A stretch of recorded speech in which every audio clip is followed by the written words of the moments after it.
because those cool items. And 3 days later, I downloaded like a 10-page thread where people were like giving the page numbers in the books where he had this and that. And someone else said, "Oh no, he lost that here." And so I was looking it all up. I'm like, these guys are good. That was my research. The fans to tell you what's going on. Yeah, that was my research. I will tell you a secret. If you Google RPG consent form, it is the very first thing that comes up. It is a PDF. Like Hello Operator said, it's fillable. I really enjoy it because it does get very specific. I believe it like differentiates between like different types of natural disasters and different types of not just like romantic relationships, but like player on player, player on NPC, NPC on NPC. Like it gets very, very specific. And especially like, you know, Nick, I know you said to like a group of people that doesn't know each other. I've talked about it a couple times on my TikTok channel, and I've heard stories of people being like, hey, I used this for the first time after you mentioned it, and we realized one of the players in our group had a trigger that they weren't comfortable sharing with the rest of the group, and the consent form gave them the vehicle to address that in a non-public. This little piggy went to market. This little piggy stayed home. This little piggy had roast beef. And this little piggy turned into ham on my dinner plate. It was delicious and yummy, and I had a little glaze on top. Never mind. Welcome to Epic Realms Circumcisions, where all your meat is half off.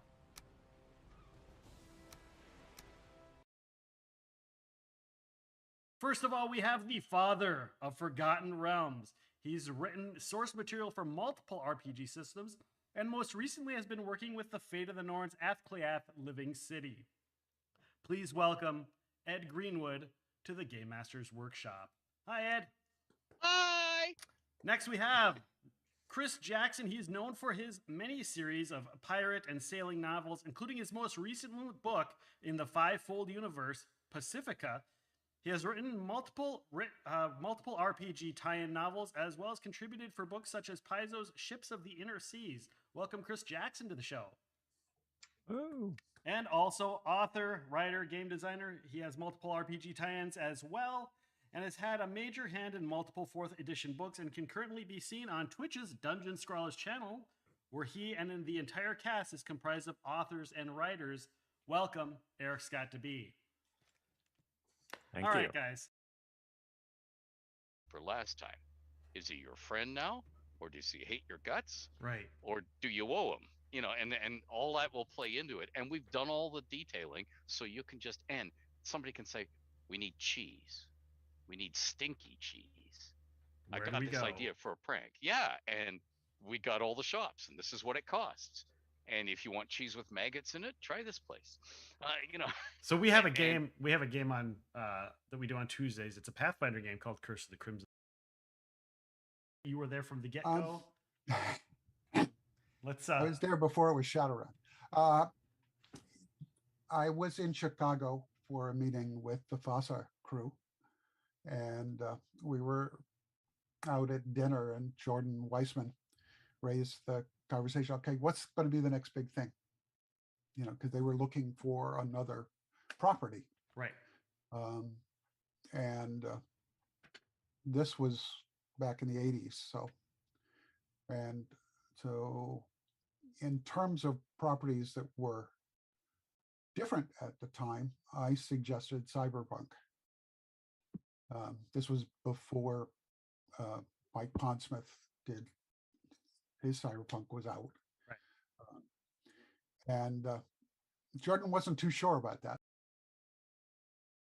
I loved Jarlaxle, and I'll tell you a little thing. I love his voice, and it's funny. I use a little trick for myself because you've got to remember the voices over. Right, and there's so many in that series now. So many, and it's over 10 years now that I have to remember. And sometimes a character will disappear for 2 books and come back, and so I won't tell you who it is, but I'm so bad at celebrity impersonations that I can do an impersonation, and I'll use it, and that's what I did for Jarlaxle.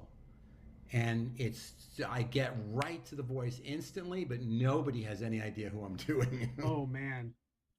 So it's Now I'm gonna have to think about it every next time Now I you're listen gonna- to one. you have to listen to it and think about it, but I don't think you'll ever guess it. There's a game called Dick and Milk. Sorry, I don't know what Dick and Milk is.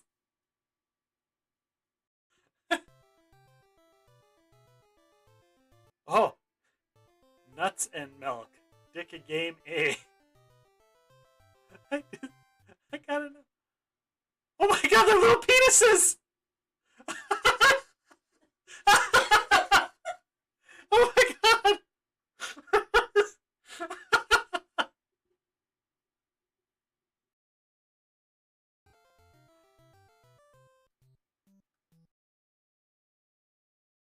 Alexa team partnered with Paizo and wanted to do basically a role-playing video game that was entirely audio. So it's kind of halfway between, you know, a computer RPG and halfway between like an audio choose your own adventure. I was gonna say. Yeah, and so like it's fun because it's this thing where you can essentially play through a single player Starfinder adventure you know, while you're cooking dinner or whatever. You just say and I'm sure I'm going to set some people off right now, but you say, Alexa, play Starfinder, or play the Starfinder game, and it'll pop up with this whole, you know, high production value game. You know, it's full cast, it's got, you know, sound design and everything. It's really quite slick. And you know, they got great voice actors. You know, I'm very proud they got both Laura Bailey and Nathan Fillion in there. So, you know, the idea that's like, oh my god, I'm writing dialogue for somebody who was on Firefly. Doesn't look like it on our side. He doesn't have that. He doesn't have that prepared. He is going to. Oh, he can. He's gonna unload one of his most powerful spells at all of you. Fuck. Magic missile.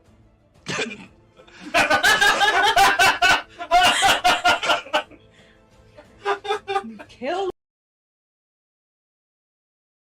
I fell into a burning ring of fire. I ate a spicy chip and I never left the toilet. The ring of fire. The ring of fire. Yes, I'm naked. That's why you came, isn't it?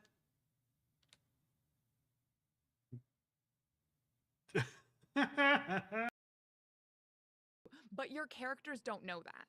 So behave as though your characters don't know, but you players do.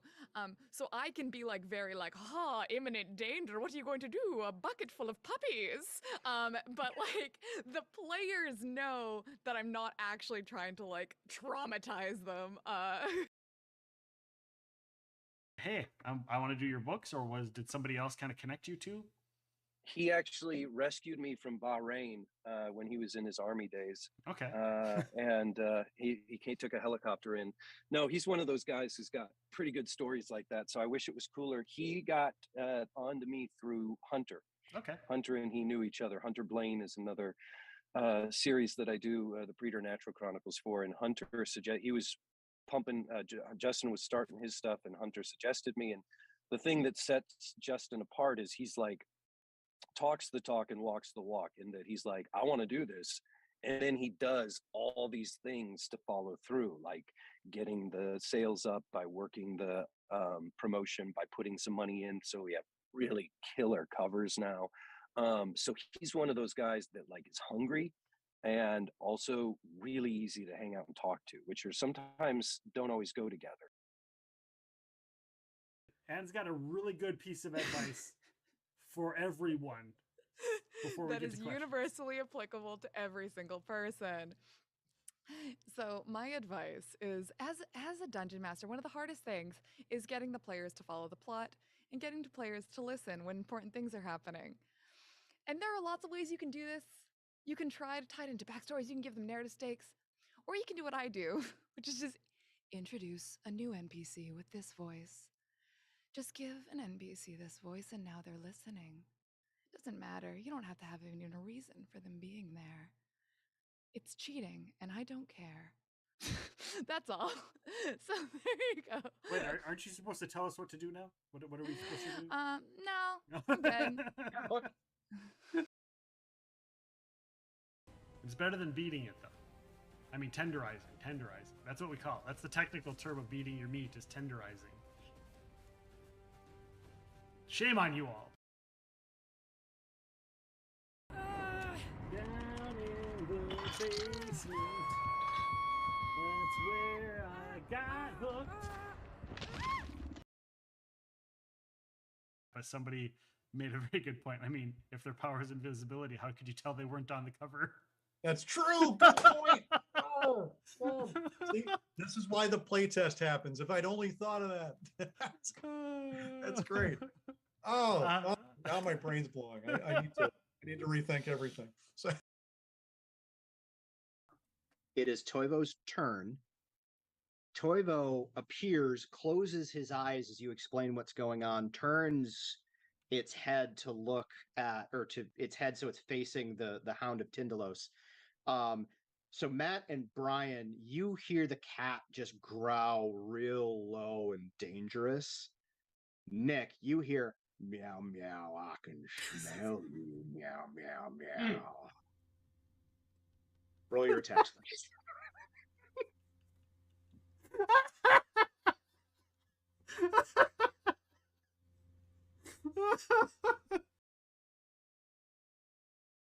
I think improvising as a DM, you get to a certain facility over time with the many hours of DMing that you do, where you get to a point where you can improvise anything. And therefore, whatever players want to do, you roll with. And I mean, as a DM, I take the attitude of, if the players are bored because their choices don't matter, I've made a humongous error. The racetrack's over here, buddy. It's like, I'm just gonna go hang out. Yeah. Now the finish line, you just missed the finish line. That's a building, dude. No, you can't go through the door. You can't go through the door. Sorry. I mean, maybe you kind of can. And then you spawn right back. I do what I want. Oh my god! What is it doing? Is it gonna spawn right? I can't do it anymore. Don't do it again.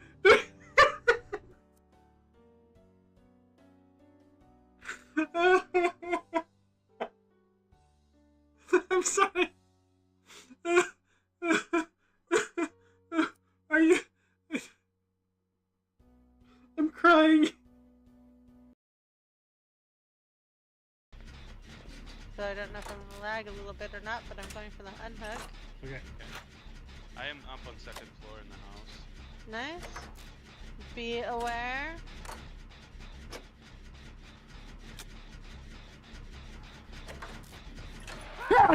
What should I say? What was that? He got pulled off the jet. I turned, I was looking around and I turned and he was right there grabbing me. What was that? Was that noise?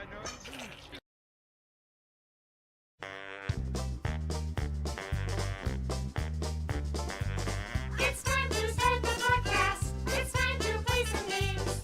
It's time to have some fun here on the Epic Show tonight. We'll see some off the pod here. Enjoy some great alerts. We'll have a grand old time here watching Epic Realms tonight. We love it when we come here. We clip all of the screens. The chat gets kind of trolly on Epic Realms scenes. But that's an awesome part of the Epic family. So let's enjoy the show now and start another hype train. We'll see the spicy chips fly on the most sensational, inspirational, celebrational, epicational. This is what we call the Epic Show.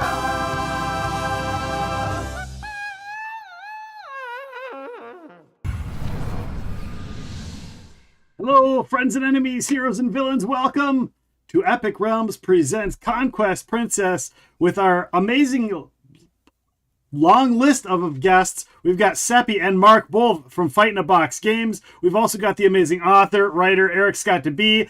Welcome, everybody, to Epic Realms Plays Conquest Princess. Thank you guys for being here. I know this is not the first time that we have had Seppi and Mark on to play games, but we're doing it again. Why? Because this game is awesome. You pay double for that kind of action, Cotton. We are getting double here. We're getting triple right here with all three of these guys. So welcome on in, everybody in the chat. Thank you for being here. We're going to go through. Erik has not played this game, so we're going to kind of do a demo. So if you guys haven't been here in the past for this game, you'll get a chance to kind of see how the game works. We'll run through it again later as we go. Shenanigans will ensue because, well, we can't help it. And I know with this group, it's going to be fun. So I will just kind of just run right over and be like, Seppi, tag, you're it. Introduce us to Conquest Princess. All right. Conquest Princess is a game where you use the power of fashion and friendship to overcome galactic tyranny. Erik, are you on board to enter the fashion verse? You want to know something real cool, Seppi, and I hid this from you until the stream started. I actually backed Conquest Princess a year and a half ago when this was a thing. So I am totally on board. Because of Nick? Or maybe it might have been because of Nick. It might have been just like I saw a random ad and I was like, yeah, that sounds really cool, actually. So Occam's Razor says it's Nick. Like, we did not have the budget for the random ads, but you're a backer. That's great. Did you do your pledge manager, Erik? I'm not sure. I think so. But I should really go and check. This anyway. is the last week for that. That is okay. Well, good. What a coincidence. This is an exciting segue for this is because, knock on wood, the games are supposed to come in from the West Coast, where Erik was diverting them from the port of Seattle down to Long Beach, which they ended up with, and hopefully it hits the Minneapolis rail yard sometime this week. That would be great. If it does do that, then we will have to get Mark to make the trek from Columbus to come pick me up in Minneapolis to then go to Duluth. And then we will be fulfilling games. That is how small indie companies make this happen. And so thank you so much for being a backer for Conquest Princess. And so now that we know that you're a backer, I'm going to give you the full backer experience. So awesome. You are going to be a member of the Temporal Intergalactic Armed Response Agency, or the Tiara, Erik. Okay. Yes. Okay. Yes. It is the name. I'm with it. It is the name of your ship and is the name of your organization. Okay. Mhm. All Okay. right. Are you ready to start our flight check to make sure that you have all the things ready to start our mission? Yep. Let's do it. Okay. The very first thing in front of you is what's called a fashion plate. And this is the fashion plate. And you'll notice your starting fashion is this core suit here, this thing that I just flipped over. Okay. And if you need to zoom in on that, you can just hit Alt and it will pop it up for you. Okay. It also has a perch for your pet co-pilot. And in this case, we are doing the second scenario, which is the second introduction scenario, the one that comes with Night of the Necropede. It is sort of the not complete beginner, but near beginner starting a scenario. And it is called The Beach on the Edge of Tomorrow. All right. Okay. So in the beach, we have a setup for all the agents, and your agent actually starts in a different place than all the other agents. You are going to be the blue agent, the shark mermaid, and you will have your core suit, the starting token, your pet co-pilot. Boom, boom, boom. Core suit, pet co-pilot. And you notice you also have places for 4 other fashion items on your fashion plate. Right. Okay. So that's good. Now we're going to move you over to here to your actionometer and wrist blaster. Your wrist blaster has, I know you are a fan of gauntlet type weapons and multi-use really am. gauntlet. You really are. You call me out. All right. Here we go. Putting the Omni tool back on. Let's go. Let's do this. Exactly. It is just like the Omni tool, except for from the fashion verse. And You are going to have 2 armor patches, and whenever you take damage, you're going to lose an armor patch. Oh, if no. You, Okay. If you ever can't pay for the damage, something else is going to happen. And we're going to talk about that shortly. Okay.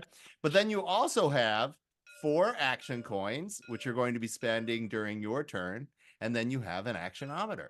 Okay. That is flight check. Can I get a go, no go from Mark? Flight check. Mark, go, no go. Go. Nick, flight check. Go, no go. Go? Yeah. And I am a go. All righty then. Okay. So our story begins after the first story arc from the original box for Conquest Princess. The original box for Conquest Princess has 4 missions in it: a tutorial mission, a standard mission, an advanced mission, and a boss battle mission. Yay! Conquest Princess Fashion is Power. The Fashion of Power story arc is there for people who want to take the thematic elements and experience an entire adventure. But as the temporal intergalactic armed response agency, being a time agent means repeating things over and over, especially if you lose. Okay? So play the adventure not like a death march through content, but play the difficulty level and the game that you want to play. Don't feel obligated to march through all the things. If you just barely beat the standard mission and then go on to the advanced mission will punish you so severely as to cause cranial dents. Okay, it is really a thing. Okay. You only move on when you're ready. Like when you're like, I like the standard mission. I've played the standard mission to death. I need more Conquest Princess, and boom, boom, boom. Now, the boss battle mission, of course, the game Conquest Princess is named after your giant robot, Erik. The most powerful weapon for justice, the Conquest Princess. Okay. Mark, how do we know it's the most powerful weapon for justice? How do we know? You just said that it's the most powerful weapon but there's for proof justice. in the box. You are our booth babe for this experience. Oh, okay. We're talking about the comic scene. Yes. Oh, look Princess at that. Zero. Yeah. Yes, Princess Zero. So since you're a backer and you're getting the game, and since you're a backer, you're getting the game at the lowest possible price. Just so you know, it's absolutely fantastic. A shipping crisis happened.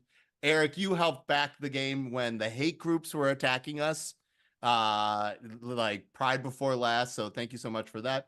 So there is a 42-page zine comic that comes with the game that is done in a woodblock couture style. Oh, look at that. Oh. As an author, we would love your feedback. Please send us all your notes. Never do this again. Yeah, you have shamed me by being on the same stream with you. I've instructed Nick to not make eye contact. Like these kinds of notes. Like no, Nick instructed you not to make eye contact. But because if you know, I know that you know a little bit about anime. If you know anything about giant robots, they all have a dark history. Super duper dark history. And yeah. And so the dark history of the Conquest Princess is in the comic scene, and it's proof, definitive proof, that it is the most powerful weapon for justice in the galaxy. Would you say that's fair, Mark? It seems accurate. Yeah. Yeah. Okay.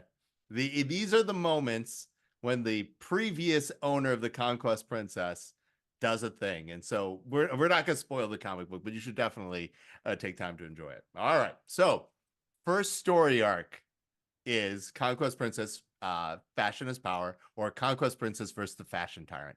The Fashion Tyrant, Mugaga, is the main antagonist all through the first 4 adventures.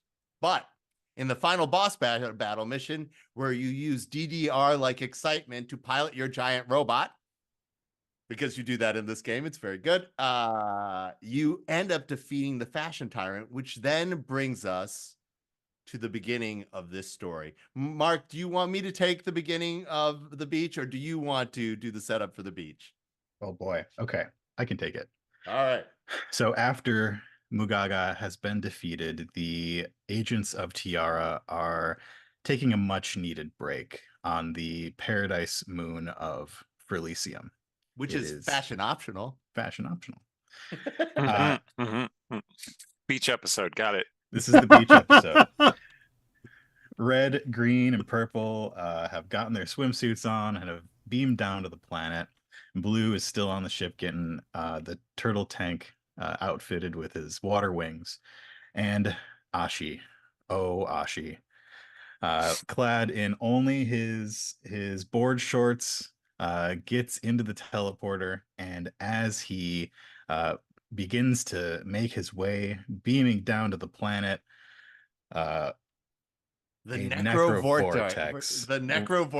It pops rips out. open. Yeah, the lingering see space that coming? Right.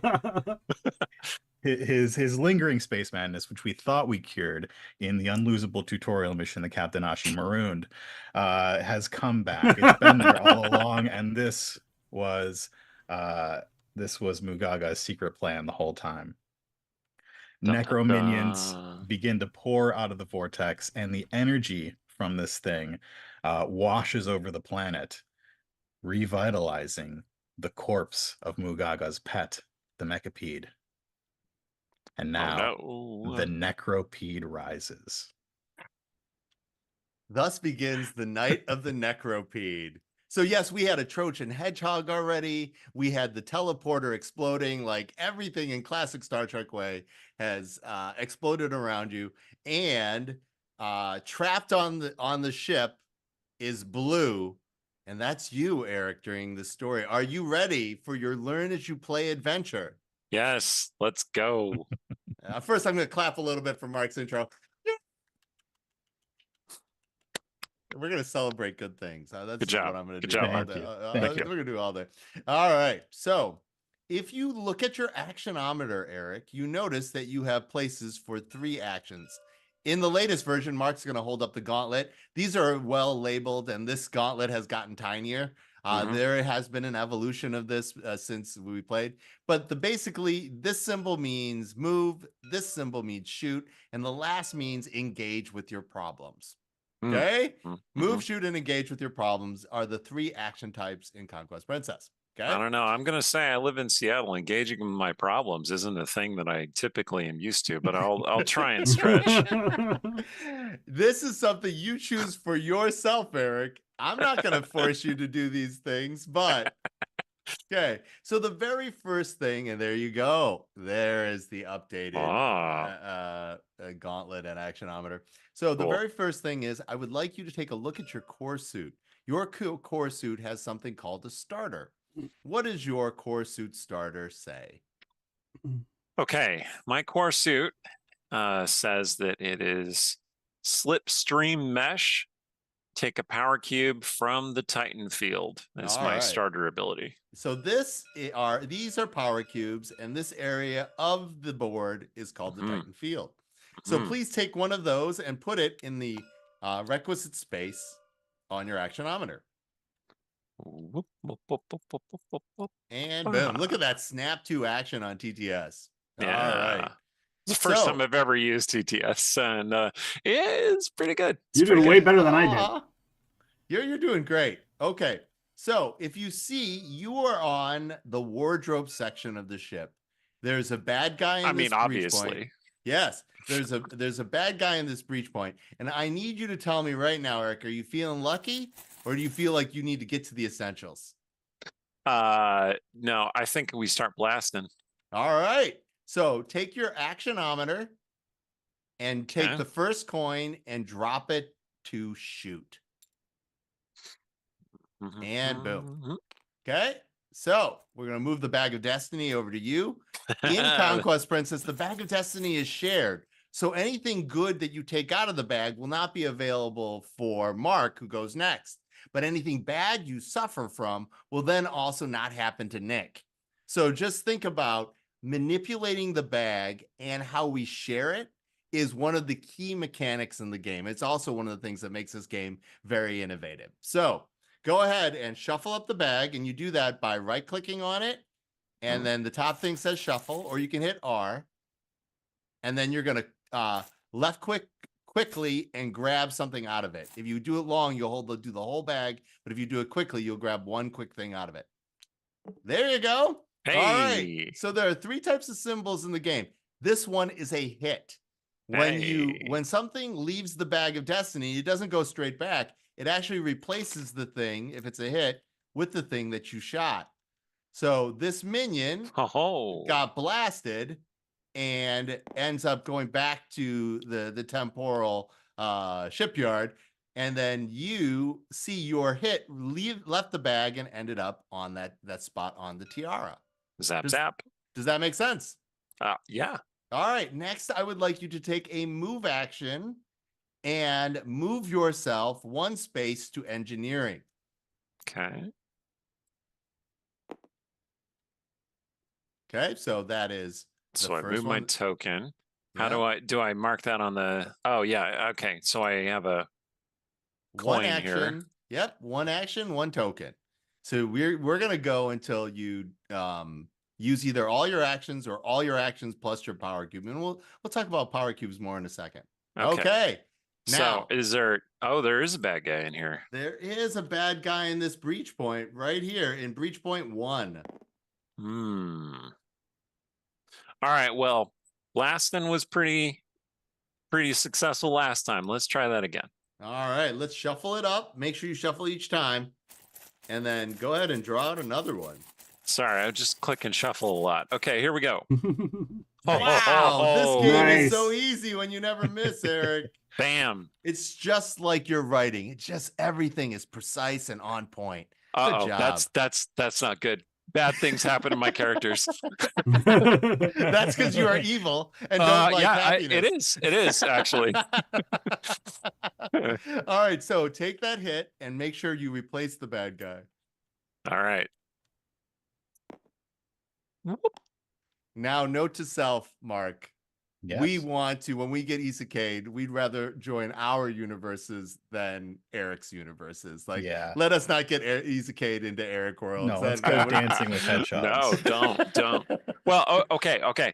Brief aside. So I'm playing in this Isekai Forgotten Realms game where we're playing ourselves sucked into the realms. You can see it on the Dungeon Scrawlers Twitch channel. We show on Mondays. Thank you for the gifted subs. Awesome. Welcome on in. Thank you. So generous. And I play myself sucked into the realms, and I live in mortal terror of meeting characters in one of my Forgotten Realms novels and then them figuring out who I am. Oh, right? yeah, you would deserve to get stabbed. It's right. It's true. And I have met several of them, and I've tried to keep as far away from them as possible. Which is not always possible because my characters tend to be fairly smart and figure out the source of their suffering. So I'm in trouble. That's what we're saying. How much of Harold Crick / Stranger Than Fiction are you channeling then at that moment? A little bit. All right. Now, I know you didn't want to do this, but now, Eric, we need you to engage. I should probably engage with a problem. Yeah. All okay. right. So let's talk about engaging. So engaging is basically this last symbol. If you engage, it's going to end your turn. Well, guess what? You used all your action points anyway, all your action coins anyway, and so that's a good idea. So when you engage, you look at the part of the ship that is attached to that, and you can tell that more readily because Mark is going to hang that up in the new version because each section of the ship has a color that corresponds to one of these pods. So now that will be, what color is it on the?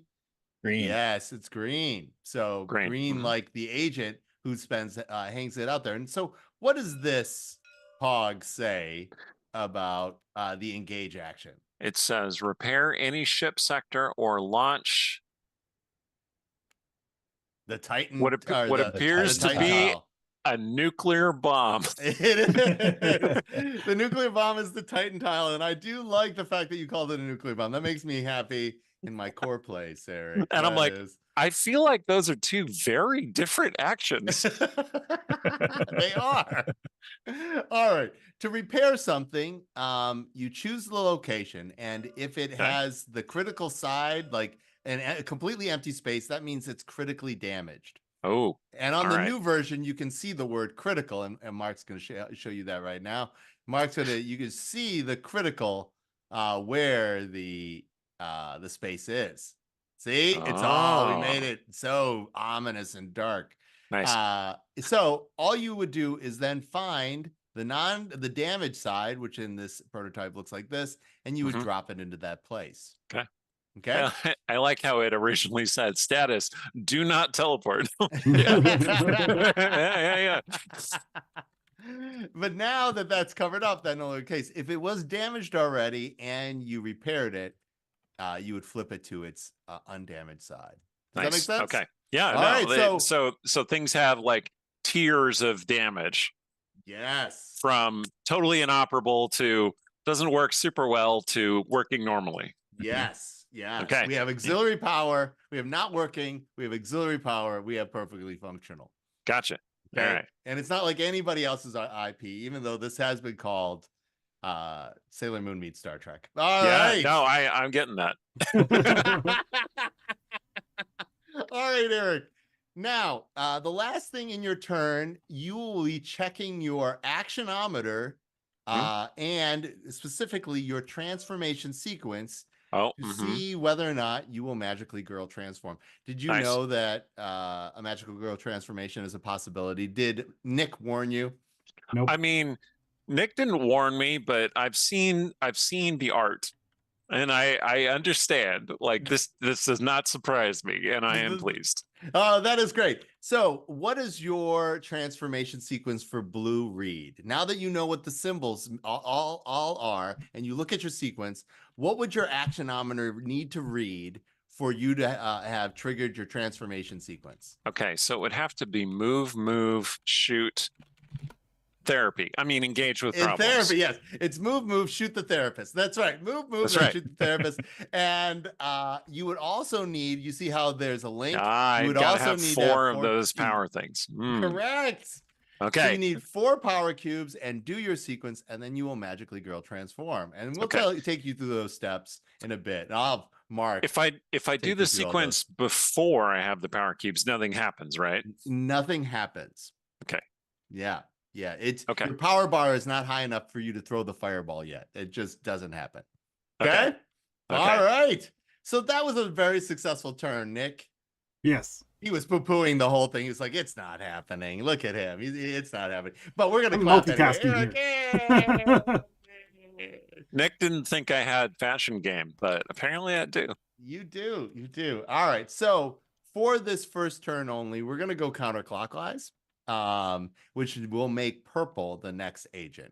Is everybody comfortable with that? This sets up our most tutorial friendly adventure. Okay. So Erik, I'm purple. Okay. I'm going to move once to move 1 square. Okay. Each movement is another square. I'm going to move. This is you down on the planet, just like hopping around and on that beach. Okay. So the next move is going to get me to green. Now, when I say fashion and friendship, it's literal in this game. Nick and I can share any fashion items if we share the same space and if he gives consent, because consent is not only mandatory, it is sexy. Yeah. Okay. So Nick, I would like to use your core suit. What does your core suit say? My core suit says, sorry, silly accents. Smart armor. I love it. Your first, I forget what that symbol means. It means therapy. It does not end your turn. Okay. So I'm going to use my own core suit, which adds the teleporter icon to the space that I'm in. And in combination with Nick's suit, to then ask Mark, with Mark's consent, Mark, can I teleport you to the ship to help with the bad guys? Absolutely, you can. All right. So I'm going to use the teleporter action, and that's only possible, Erik, because you fixed the teleporter. Since we have only auxiliary power, though, the only place that you can teleport is the teleporter room. Boom. Like this. Okay. Yeah. So that is 1 engage action. Now, normally that would end my turn, but since I got to use Nick's core suit, That does not end my turn. And so I'm going to do it again. Nick, can I send you to the ship to help with repairs and bad guys? Yes. All right. So I'm going to pick up Nick's character and send them to the ship. And that will be the end of my turn. I moved, engaged. We know you just wanted that beach all to yourself. That's true. Like I like fashion optional, but simultaneously I'm very shy. They're gone now. They're gone Let's now. get some sun. Yeah. Sun's out, buns out, Hans. All right, let's do this. Okay, Nick. Do you need any help? Are you locked in? Nah, it's been a while. I think. Let me look at the map here. Mark's going to give you strategy. Let's see. I should go to. I should move to the Mendery, right? Move to the Mendery. Mark, remind everybody what our objectives are for completing this mission. Okay, we actually have not stated our objectives yet. That's right. All right, so Yeah. our first objective is that we need to send all of the Halo tiles, the special tiles, which are these two and these two, into the bag. And we do that by engaging in fully repaired wardrobe, engineering, and Mendery to send them away. Our second objective is to have all of the heads of the Necropede dead. They are currently dead, but this is a zombie monster. They're not going to be dead for long. And we'll have to make that happen again once it comes back. Okay. And we have to help Ashi finish Ashi's teleport so that the Ashi's necro mission. vortex. Ashi has to get to this spot and also not die. Yeah. Are you Okay. on board with any of those things, Eric? I mean, I kind of wanted to hang out at the beach, but since that's clearly not happening, it seems like fighting off the Necropede is reasonable. All right. I like it. Okay. So, with those objectives in mind, Nick, what would you like to go about with your turn? I'd like to move to the Mendery and clear that bad guy out of there, and then maybe repair it. We have one phrase on the ship. Mark, do you want to tell them? When in doubt, blast it out. Yeah. That works for We have so a many, lot of so phrases many on this ship, aspects. I don't know if that was the one you were thinking of. It was. It is Okay. perfectly the one. You did it. Yes. We speak each other's unspoken language fluently. Thank you, Mark. That is excellent. All right. Where's the bag? Pass the bag. Oh, I should I have got passed it. I'm that. here. I'm I'm here. sorry. We're good. Oh. Yeah. No. Okay. We know whose turn it is. You always pass the bag of destiny by. Yeah. Yeah. All right. And then a whoop. No. Oh. So wah. Nick has critically failed, which means you see there's a space for it on his actionometer. Okay. And since he critically failed, he's going to lose an armor patch. Please remove one of your armor patches, Nick. Okay. Aw. Yeah. And then what would you like to do with your next action? I want to shoot him again. Yeah. Okay. You mean you want to get shot by him again? Shush. Shush. Yay! Yay! All right. Sweet. All right. So I still have one action left. Yeah, you do. So I don't know what can I do at the Mendery. Go ahead and look at the I can pog. heal 2 armor patches on one agent in the Mendery, or launch the symbol. The heal tile. What does the heal tile do? Oh, it puts it in the bag, right? It does. It's one of the objectives and has a special effect when you blast bad guys with it. Let's Not activate. to be Let's activate the confused with the Mendery. heals tile, Right. which does a totally different thing. Well, not totally different, right? Just, all right. Different enough. I will Just getting activate into the spirit. All right. You activate the. Which of the 2 abilities would you like to pick? The one that does the tile. All right. Nice. Go ahead and take it and drop it in the bag of destiny. And that will end your turn. Pass the bag of destiny to Mark. See, this is why we always shuffle. Did you notice how it was right on top, Eric? This is why you always have to shuffle the bag. That's why you always have to shuffle the bag. Gotcha. All right. So I'm going to do the other move action, which is to move this tile into the bag, making the bag a little bit better. Oh, okay. I'm going to then move into comms, take a shot at that bad guy using my core suit, and my core suit says the first shoot with this core suit each turn, draw 2 tiles, choose one and return the other. Awesome. Yeah, I'm good at shooting. You So good at didn't shooting even that I need didn't it. even need it. You didn't even need it. All right. So you double tap that guy. double tapped him, yeah. He's extra dead. He's extra dead. That was a shoot, and then I'm gonna move back into the teleporter because I know what's gonna happen. Oh, he knows it's gonna happen. Metagaming. It's not even metagaming. It's right here in front of me because we can see the future. Yes. Oh no. That is what comms does on a time spaceship. It allows you to see the future, but it is a little damaged. If it is fully functional, it allows us to pick a future, Eric. Oh, I see. And that's the part of the game we are at right now. So the very first thing we need to do is figure out who our lead agent is. And our lead agent is the person with the lightest load. Load is this area where your action coins start. And my load is a 0, so it's really light. Your load also a 0. Mine's also a 0. Mark's load is a 0. Well, somebody else has a load of 1. It therefore cannot be our lead agent. So anybody else can be our lead agent, Eric.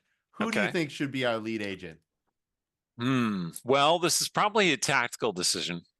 It is. Best made by somebody with some experience with the game. You can, which means that I am the worst person to make this decision. You can delegate. You can delegate to anybody you want. As you're like, oh no, we'll just make it me. It's fine. I think that's a solid choice. That's a good choice. All right. Mistakes are funnier at speed, Eric. Yes, I agree. Okay, so Mark is going to walk you through how the event phase happens. Since he has seen the future, he understands what's going to happen. Okay, so we start. We look at this event card. Sometimes we have the choices of 2 event cards. Right now, we just have this one. Okay. We execute it from the top left down. So the first thing that's going to happen is that skull icon. The necropede's heads are going to shoot. So this one would shoot. This one would shoot, and this one would shoot. However, since they all have hit tiles on them, they can't shoot. They're dead. Next up is the R, which means respawn. And those hits go back in the bag. And now the next time the necropede shoots, it will shoot. Oh no. Okay. Okay. No. And then we're going to make stuff happen on the tiara. So we see that 0 up at the top, which means a bad guy's going to spawn in the teleporter. And then the skull, same thing as the necropede. All the bad guys on the ship are going to shoot. Since there's just one in the teleporter right now, it is going to shoot, and it's going to shoot me. So I'm going to lose an armor patch. And now we spawn additional minions in 6 and 7, which Seppi is already setting up here. So we've got a minion in comms and a minion in the wardrobe now. Okay, so you would remove those shoot tokens from 6 and 7 and replace them with minions. Yep. Yeah, kicking those back to the bag. Yep. Right. Okay. Okay. I think I get it. Okay. This card says disintegrate, so it goes away. And our telemetry, as written on the comms pog, is 1, meaning we reveal the next card. It's not my fault. Oh, Mark, why did you do that? Why did you do it, Mark? Mark. Luckily, it's not my choice of who has to take the wardrobe malfunction. Eric, you have to pick. Yeah, Eric, read the card and then make the choice. Because you're lead agent. We have delegated all authority. All choices are the lead agent's responsibility. Okay, and so basically, when one of these cards shows up, it takes effect immediately, right? Is that what we're saying? Okay. Yeah, Anything it's that looks whenever like that. whenever something is labeled crisis, before you do anything else, you must resolve it. Okay, I'm just gonna look at everybody's suit function.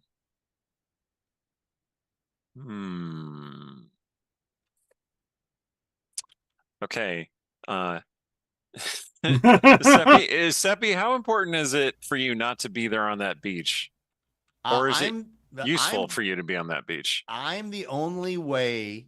If you notice, the beach is also nude. There are no teleporter icons on the beach. So the only way people can get to the beach is through the power of my suit. Right. Okay. And the so only that's way we probably could kill... not a good one to lose. I'll take it. Let's see. Just looking.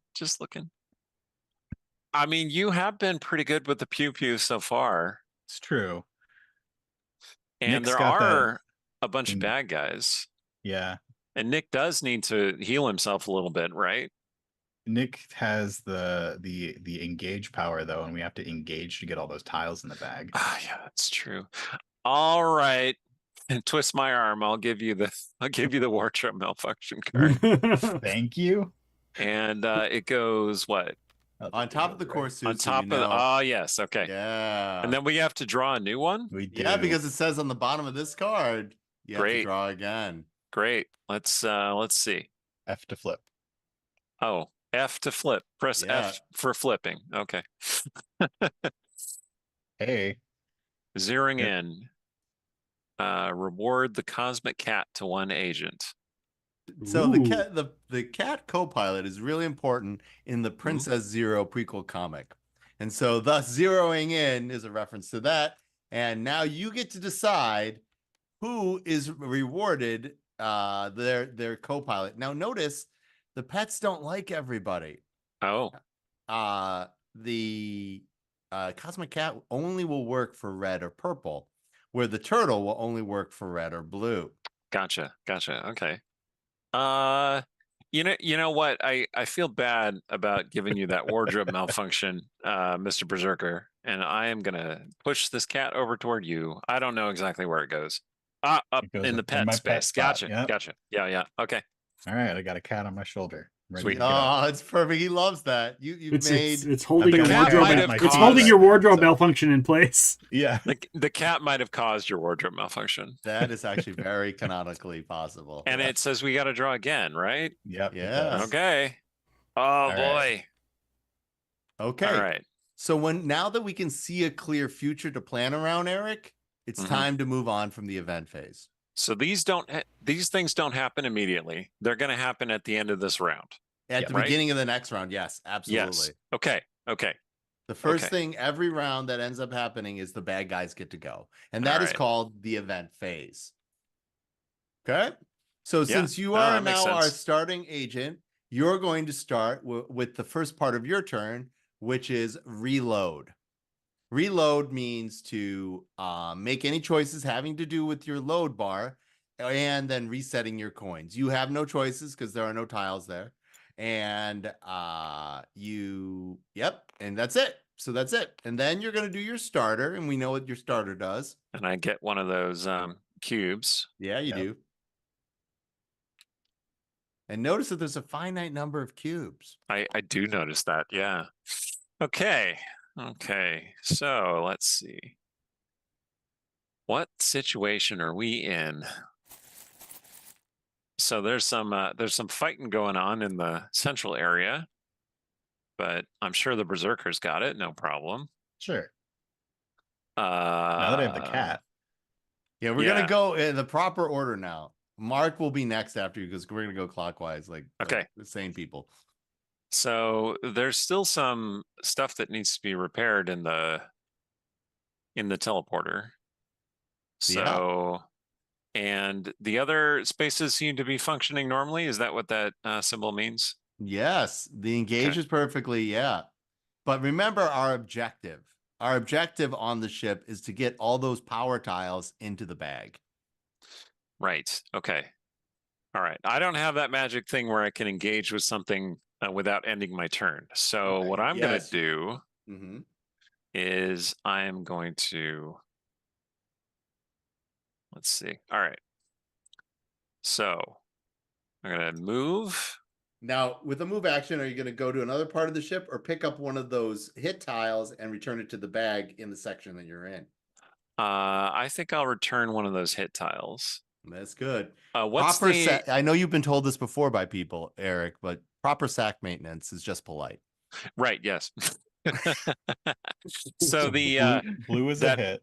The blue one is the hit, but what is what is that white X thing? A white X is a miss, so you miss and you don't get hurt. The red is the critical fail, where they shoot back. Okay, so I'm gonna grab that hit token, put it back in the bag. Very exciting. Okay, and then I think I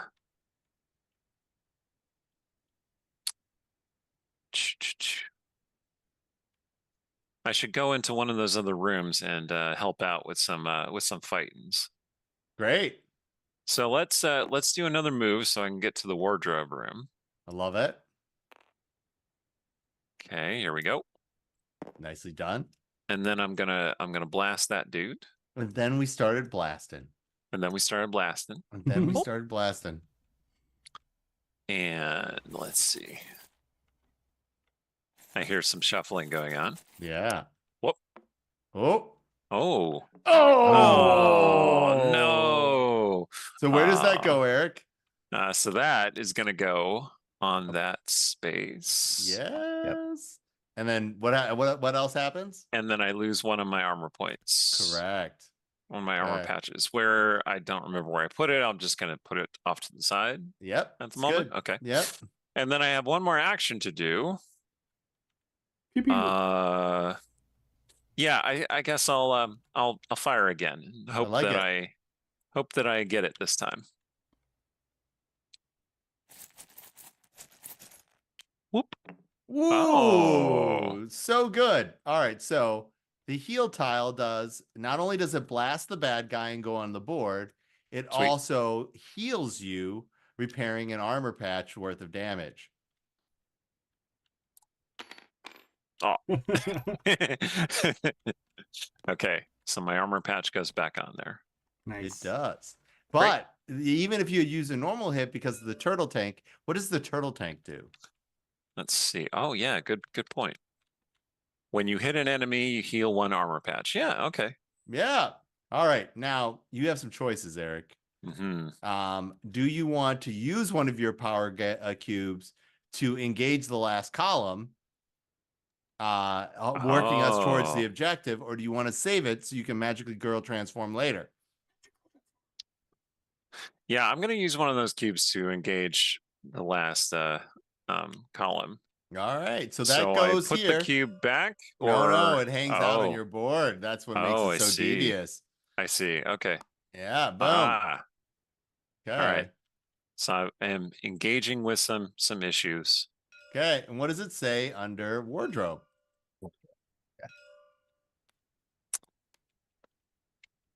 It says launch a power tile. Okay. Or reshuffle the discarded power-ups into the deck. So I guess we're launching a power tile.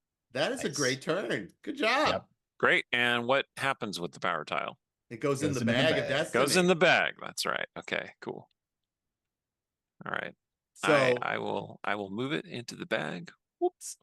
So you made the bag better, adding a power tile and some blue tiles. Oh, what'd you do? I tried to move the bag and ended up pulling a token out of it. Yeah, and then pass the bag of destiny to Mark, and that will be the end of your turn. Well, nice. All right. Okay. All right, so I'm going to lock and load, and then I'm going to start blasting because the Cosmic Cat lets me shoot anybody that's on the ship. That's right. Specifically, it allows him to shoot in any adjacent space. And since he's in the teleporter and the teleporter is adjacent to everything, his statement is actually true. Nice. That's one hit. Oh, Cool. Sorry, you couldn't resist. Blam, blam, blam. And that's a miss. Oh, We're gonna keep going. and then we started blasting, Mark. That's a miss. That's great. Not even being sarcastic. That's great. The misses are not in the bag anymore. And there's the hit. Hey. Yay! Are all the bad guys dead? Yeah. So good. All right, Nick. Super supporty turn, Nick. What are you gonna do, buddy? I think I'm going to move. I want to move to engineering, correct? So I can start repairing stuff. Yeah, if you could do me a favor and grab that tile before you move over, that'd be great. This one? Pick up the blue one. Pick up the blue one. Hold on. First I got to reset. Now I don't. The one where I took the damage that stays there, and I don't reset that. Correct? Oh, let's talk about this, Eric. Since you mentioned therapy, that is actually a core part of this game because whenever you fail or critically fail, you have the same choice that my therapist says. You can either hold on to it or let it go. If you hold on to it, though, it takes one of your action columns. But since the game was made by an Asian, when we fail and hold on to it, it gives us a power cube. Nice. Okay. You live in Seattle. You Yeah, I know get this it. person. I get it. You know this person that I'm I do. talking about. I do. Yeah. We're friends. Yeah. Yes, we are friends. So Nick is probably going to hold on to it because it keeps it out of the bag, and then he could just use the grab the power cube and use it for the fifth column. Yeah. We have enough power cubes currently, so that is a good idea. Okay. So when you do that, you take your action coin from that column and you place it on top of that tile.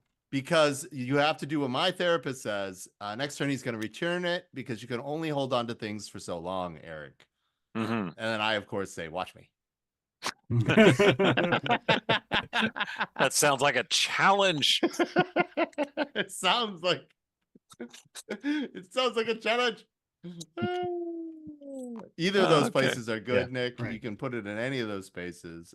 If you want to put it where you put it, it's a good reminder to you that you want to use it this turn. Yeah. All right. Okay. So now I want to grab that blue tile, right? Please do. And put that in the thing. So we have access. Because remember, sack maintenance is just polite for anybody you're playing with. Yes. What? Mark, what? I didn't say anything. You made the face. You're like, no, wow. I will tell you, I made that joke in the last game. Yeah. Did you? It's a good one. That Yeah. is amazing. We are having an effect on each other. I'm going to use the engineering to repair. That is amazing. Are you going to repair the teleporter? Because I could use it. Yeah. That's great. Boom. To maybe get out of there where all the fire is going to be. No, I never get to leave. And the other two are still damaged as well, right? No, they are all perfectly repaired now. Everything is repaired? Except for the comms. But you should march us towards our objective. Yep. We need to get that nuclear tile. Yep. I was just making sure that I didn't have to repair it in order to get that tile. That is a great question. No, you can currently see it here because engineering is where you are. And you can see that that's on that particular tile, that the engage marker is up. So yeah. Boom. What an amazing turn, Nick. You're such a team player. Well then. Okay. All right. So we're going to pass over the bag of destiny to me. I'm going to shuffle this up. Whoop. I did weird things. I don't know what happened there. So yeah, the game looks complicated, but once you get going, it's like, oh, this is pretty simple. Pretty easy to catch on to. Oh, I'm glad you say that, Nick. If you feel that way, that is awesome. That is a real compliment. Yeah, I think it makes sense. Yeah. We want it to be approachable. We call it the fashion verse because we made a platform for telling these kinds of adventures. So I'm gonna take one movement action to move over one. I'm gonna take another move action to move over another one. I'm gonna take one shoot action, and hopefully this won't go horribly wrong. But normally, oh yeah, I did. So, Eric, do you see that the Mechapedes have what called hit boxes on them? Yes. Okay? The Necropede. So when I drop a hit onto this box, you see that has an arrow on it. That means it's going to shimmy once in that direction. Oh. In this way, the Necropede and Mechapede recoil to try to protect themselves. Okay. And the puzzle of being able to get these things to come to it. And the very last thing I'm going to do is engage to bring Captain Ashi to the planet, because that knocks out one of the objectives that we need to get done. Okay. That is fantastic. Look at us get through that second round. He's been so useful, Captain Ashi. Captain Ashi is a specific type of useful. Red is his favorite color, and that usually means flags. And all right. So who is our new leader for this round? Please, Erik, tell me what your load number is. Well, my load number, as far as I can tell, is 1, because I have 1 critical failure. All right. Mark, how much is yours? 2. Now, Nick, yours is tricky. How much is yours? I believe. Is it Oh wait, I'm looking at the wrong one. I want to say it's also 1. No, it is 2. You count the action coin. It's all the objects in the load area. Okay. So in case you did not use an action coin for whatever reason, that inefficiency bothers Asian game designers, and that could be considered distraction. That would be considered load. Yeah, no, that makes sense. Okay. All right. So I am forced to be our lead agent. That we're all doomed, right, Mark? Yeah. Yeah. All right. So I'm going to go over here. I'm going to move this over here. And very first thing is the necropede heads shoot. Now the necro goo is going to hit the planet, just like mushrooms falling from the sky. We go from the lowest one first, and it hits the goo. Boom. And then this goes here. Boom. And this goes here. Boom. Now, if it ever completely covers the planet, and we need another one, the planet will become, the semi-sentient goo will become active and take over the planet. We cannot have that happen. So we cannot have a critical mass. So right now we have 3 goos on the planet, but I dodged it, so me and Ashi did not get hit. Woohoo. So the next icon is the wriggle icon. It is going to reset all of the battle boards. This is called the battle board. Back to their original location by 1 space. Okay, so if it was pushed over 2, it would still only shift 1. Okay. So we knew that the spaces that fired the goo, because they have the dice in them. Because they have the heads, yes. Because they have the heads, right? Yes. Right. Okay. The eyeballs, the one-eyed monsters are the things that are shooting the goo. They're spitting it out. Yes, I see. I see. Yes. Magical girl transformations cannot come soon enough. They cannot come soon enough. That's right. And so the next thing we do is we banned go to the in ship. Germany. Anyway. Yeah. The tentacle beasts are a thing. They're gonna talk about that. It's a different game. It's a different game. So we look at all the bad guys on the ship. Thanks to Mark and you, Erik. We killed all the bad guys. So they would attack if they were here, but since they're gone, they don't. But now we're going to spawn on 0, 2, and 3. Please hook us up, Mark, for 0 and 2 and 3 are it's clockwise around the thing, 2 or 3. Okay. We're going to put all this nasty stuff back into the bag.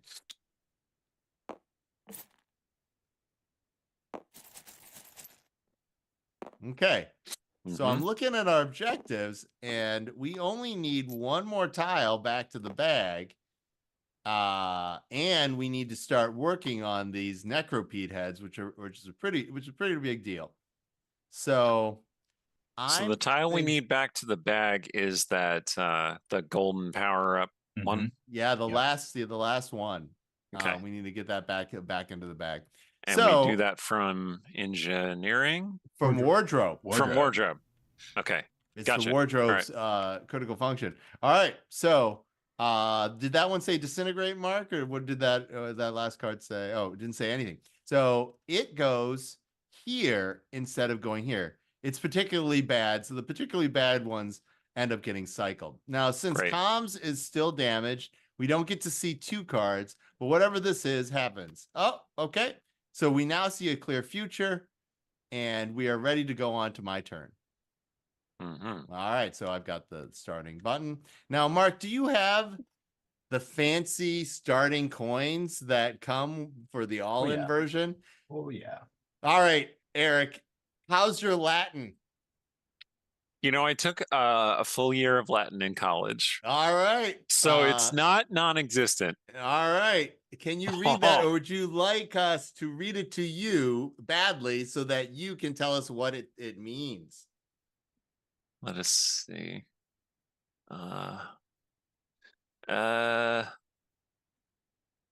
omnes no. canes viere paradisium.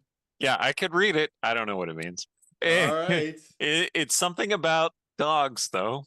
All right. Dogs is one of them. And paradise, or yes, protecting the world or something.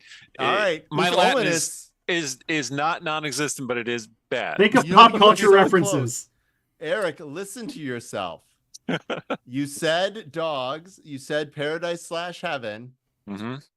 And ut omnes means all of. Oh, it means all dogs go to heaven. Yeah. Okay. Which is, I don't know what else it might be a reference to, but it's a reference to Princess Zero for sure. Yeah, all right. You do get to see why that is the tagline for the Pet Corps. The Pet Corps' origins have everything to start with Ut omnes canis paradisium. May all dogs go to heaven. All right. So that being said, it's time for me to reload. I'm going to put this all back in there. Excellent. If fight in the box does it, if there's one thing fight in the box, if there's one thing fight in the box does well, it's puns. Yep. And pop culture references. It is. Yeah. Yes, I'm picking up on that. Yep. Yeah. Let the pun begin. All right. So it is my go, and we're going to take a move action to move over here. And since I went into a goose square, I have to immediately, with my next action, remove that goo. I'm going to take a shoot action. Shuffle. And see what happens. The worst of all things have happened. worst Oh of all no, I've things. taken a damage. That is really bad. And then I'm going to engage, and I am going to choose to bring you, Eric, if you don't mind, to the beach. You're ready for it. I didn't mean like this. I didn't mean like this. Do I go where you are, or do I go? Okay. Yes, I add the teleport icon to my space. Here's how teleporting works. Okay, Eric? If the teleporter is fully functional, which it is, you can pick up any agent anywhere. That includes Ashi. And you can drop them on any location that has the teleporter icon. Okay? Right now, the only two places that have the icon are the teleporter room and whatever square I'm in. But in other missions, there are teleporters that you can choose anyone. Okay. Okay. You basically can pick up anywhere, but they have to land on a teleporter pad, just like Star Trek. Make sense? Yep. All right. I just tossed myself. So Ashi is hanging out in his location. You're going there. But guess what, Eric?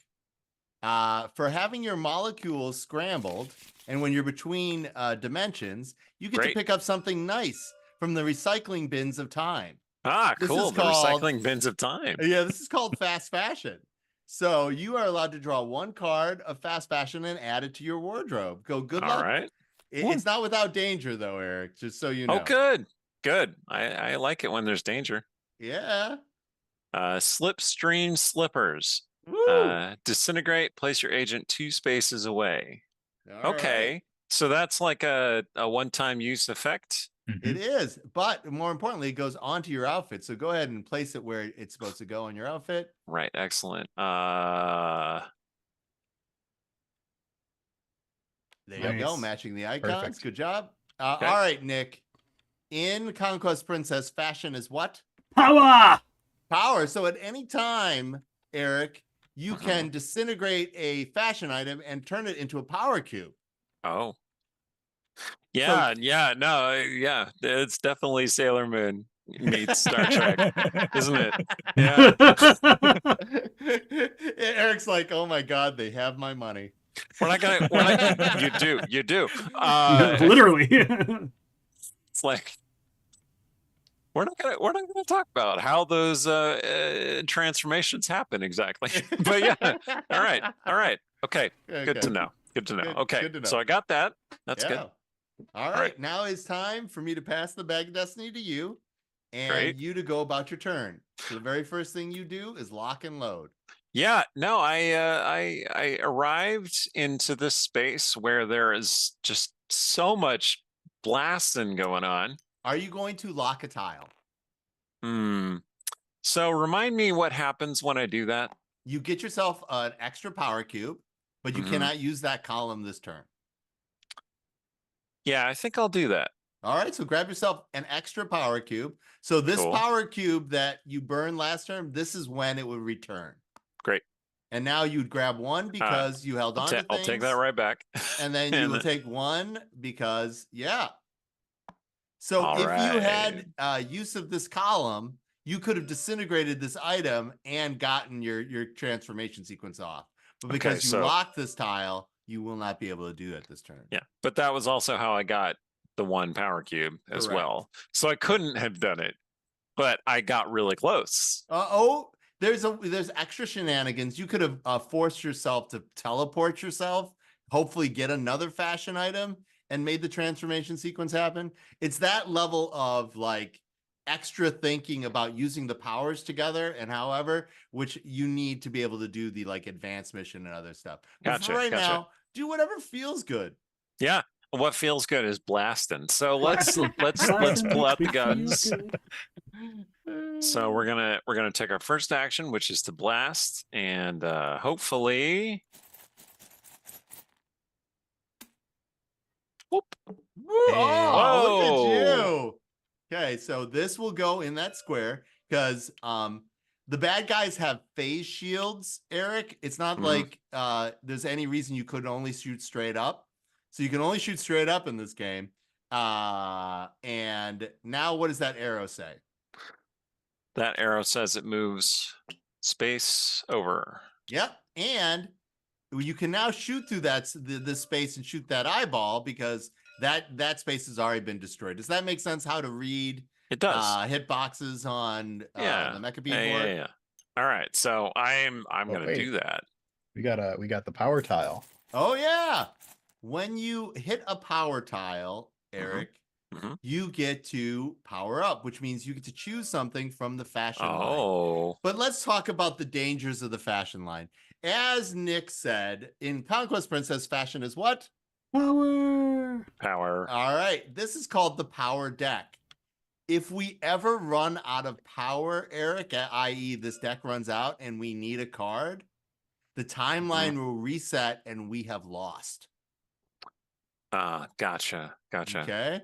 But right now you have a choice. You can choose one of these two cards, or you can take the top mystery card.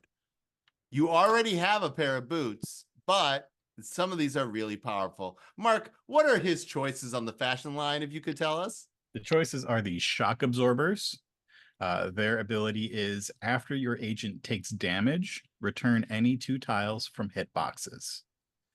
So that combos really interestingly with the turtle tank, where you are allowed to take damage and you're going back and forth. And then that basically means you can do sack maintenance remotely. Yeah. Also nice. And then we don't have to use up actions to get those tiles on the tiara back in the bag. We also have the shadow buddy, which is if you take, you can take a move action, not moving your own agent, but take a move action and choose and you can an move agent, someone else. and they can move instead. Yeah. Or the mystery. Okay. So now, if I'm already wearing a pair of shoes, and I want another pair of shoes, I can't have 2 pairs of shoes. No, you can't. But I could burn one of those pairs of shoes to get myself a power cube. Yeah. And then take the new pair of shoes. Yeah. Yes, absolutely. So I'm gonna do that. That's amazing. Cool. Make sure you use that cube this turn because you're gonna get another one then. Yeah. Okay. So what should I do with this card here? When things get disintegrated, they get put off onto the battle board over here. Yes. Okay. Bing, bing, bing, bing, bing. Yep. That's the spot. So power up or fast fashion Fast is fashion. is fast fashion. You Okay. had it right the first time. That's right. Okay. And then I'm gonna get another cube. Yeah, you which are. I should definitely use because I am gonna get another one on my next turn. Excellent. And I'm gonna take, I think, these guys. Oh, the shock absorbers are so good. And we'll go ahead and rotate those to be a little. Nice. Now, if for TTS, do you see where it says 15 degrees up in the upper right-hand corner? Yep, I do. You can click on that and you can make it 45 degrees or 90, and that's you can make and so when you hit rotate, that's how many degrees you'll rotate. Ah, okay. I'm gonna keep it at 45. Okay, great. All right. All right. So now I've done 2 actions. I can't use this column right because that's locked in. Correct. But I can still use this one. Now, would it be useful to fire again? Probably. Yeah, because we got to kill all of those heads. I think the last action you want to do is teleport one of the people to the planet. Right. So keep on blasting, but then hang on. Did we resolve my second blasting? We did. No, I think we No. resolved my first blasting, Just the which first one. produced this. Oh, And then we powered me up. So I still got to pull out a tile. Okay. Whoa, it's crazy. Whoop. Woo, nice. All right, so that's gonna go here. Yep. And that has no movement, so it's not gonna move the guy. Nope. Yep. Good job. Okay, and let's see. All right, so I can't do the third. I can do the fourth though. Let's just scope this out real fast.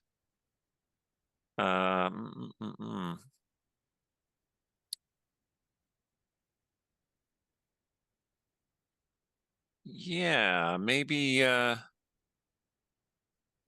right, let's just okay. You think I should move one of those tiles and then blast, or should I just blast because that'll move the thing? You cannot. That's a great question. You cannot move tiles on the Mechapede. The only way to get those back is to bingo out the whole creature, and then you'll flip that board over. Right. But I like blasting. I meant move myself.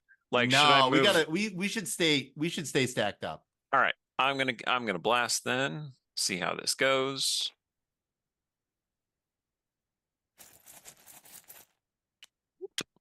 Uh-oh. Uh-oh. Huh? Flippy. Whoop. Oh, wrong button. Wow, this Hey. game is easy when you don't miss. Yeah, apparently. Whoa, that's really good. All right. Okay.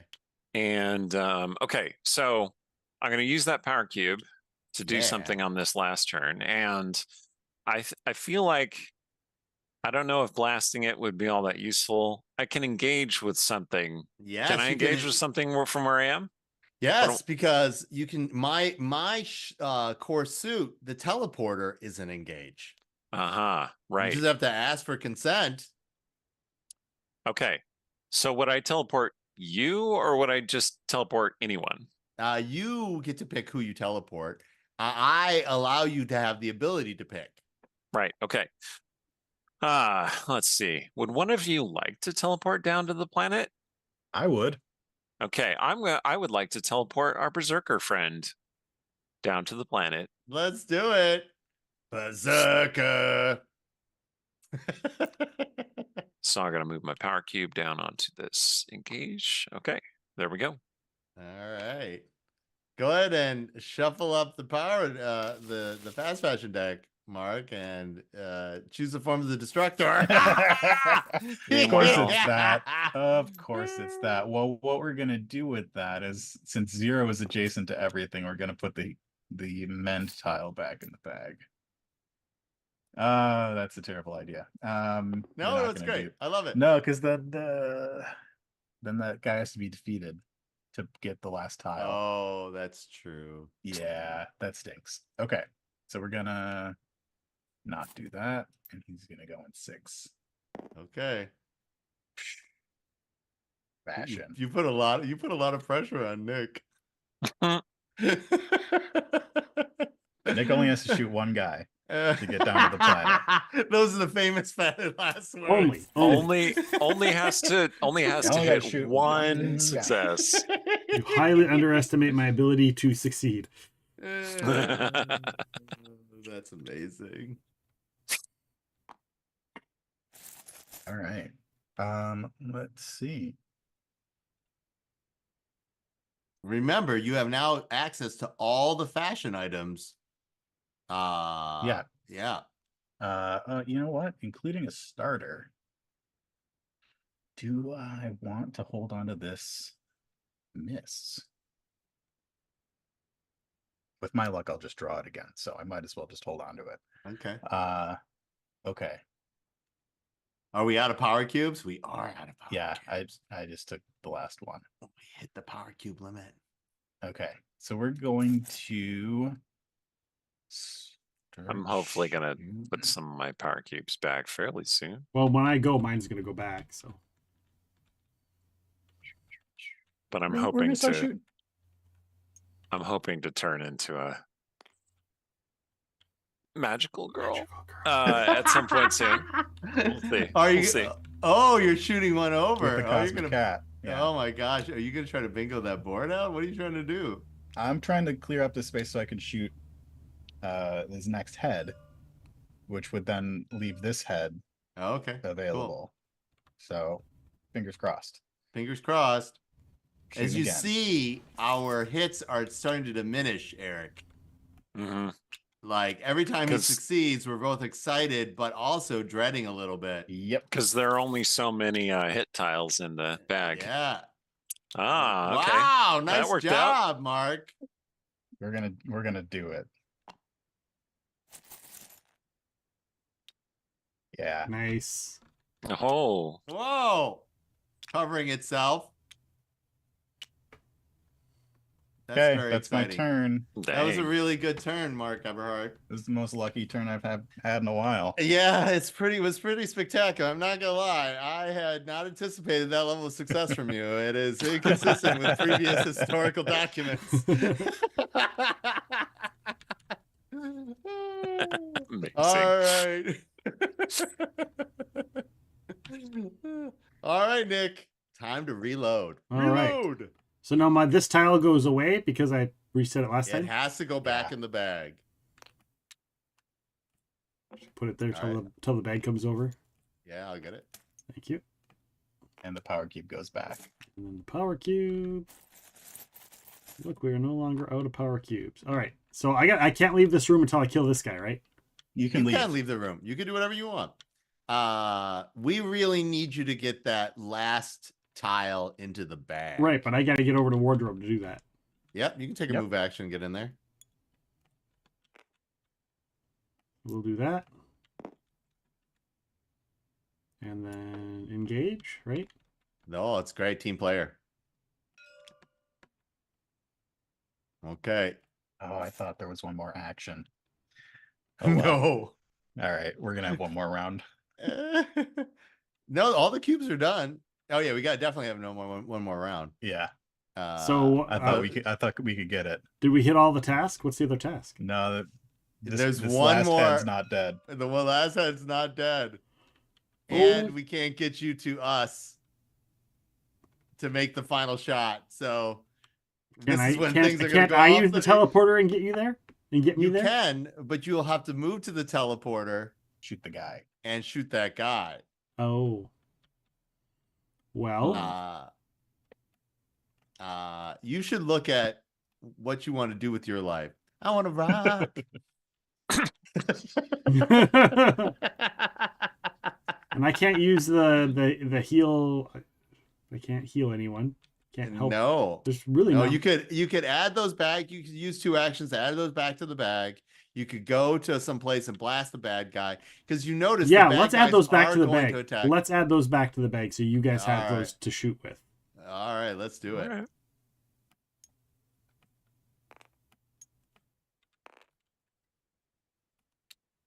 One action, 2 actions. All righty then. Okay, so that will end the round. Nick, having cleared his head from previous failures, is our new lead agent. Aren't we all Excellent. excited about Oh, Epic yeah. Realms being in Yay. charge? And we are. We are. Are we? Very Literally, excited. we are. All right, Nick, go ahead and take us through the bad guy's turn. All right. Don't worry. I'm sure we will not blame you, Nick, for what the bad guy does. Yeah, we're just gonna blame me because that everybody's comfortable with that. All right, Nick.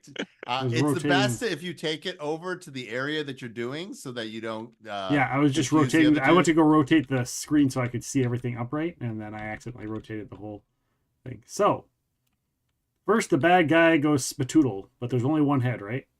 Yep. So it's gonna shoot down, and somebody has to take this damage. Do you It mind? could be me. It could be All me. right, you don't mind? All right, so go No, ahead and that's take fine. that damage. And that will Okay. trigger your shock absorbers as well. So lose Right. an armor patch and then trigger your shock absorbers. Okay. Return any 2 tiles from hitboxes. So So you can pick up this hit- tile. You can pick up hitboxes this on tile. the creature, right? That's Any what we're of them. talking about. Any of them. Yeah, breach points are also considered to be hitboxes. So you can pick up this one. You can pick up any of these. Yeah, it seems like this one might be good. And to probably put not the back ones on in. the heads, right? Yeah, probably not. Probably that would be counterproductive. Let's see. And I guess we just want another hit, right? Yeah. So how about this one? Makes sense Great. to me. Yeah. Okay.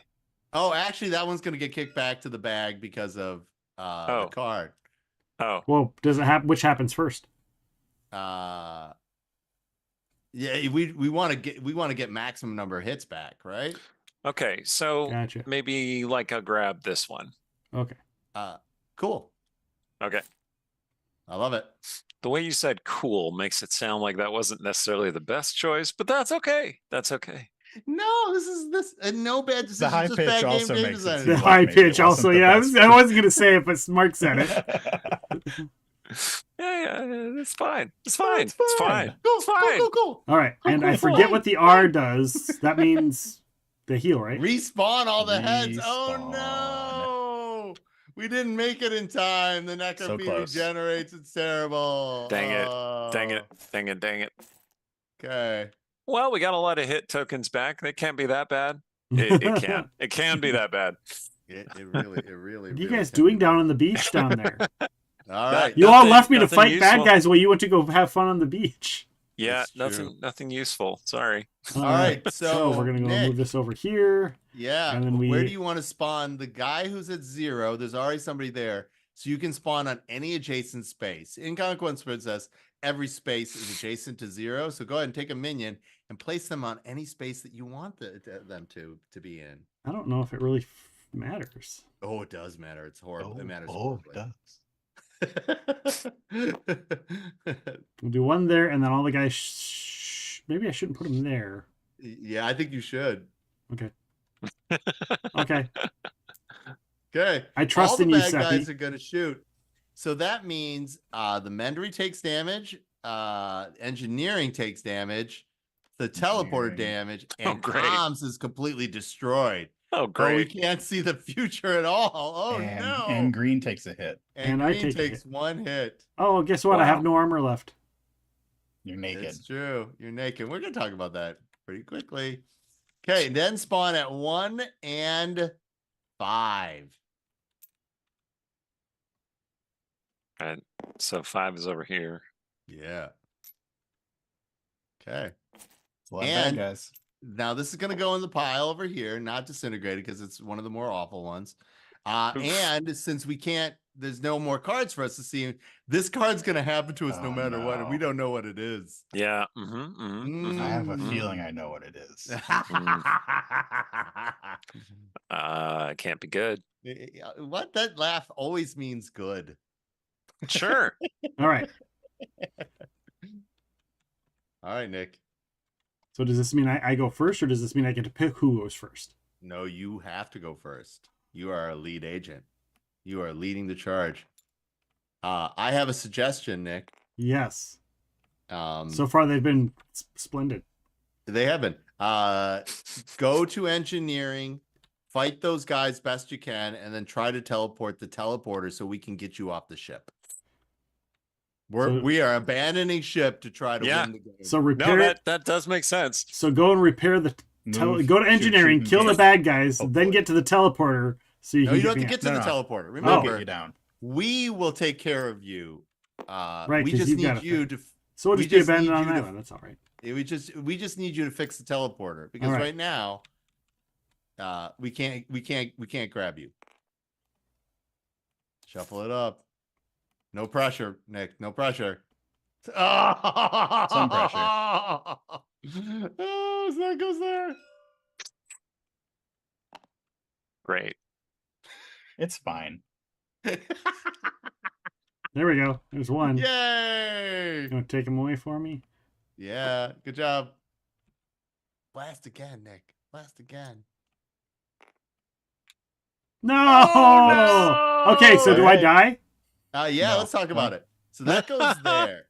That goes there. Oh no! All right. Why don't you shoot those guys, Nick? Take my advice. It'll be good. We love that. We love that. All right. So Erik, in Conquest Princess, we have a living time spaceship. The tiara will not let tragedies happen.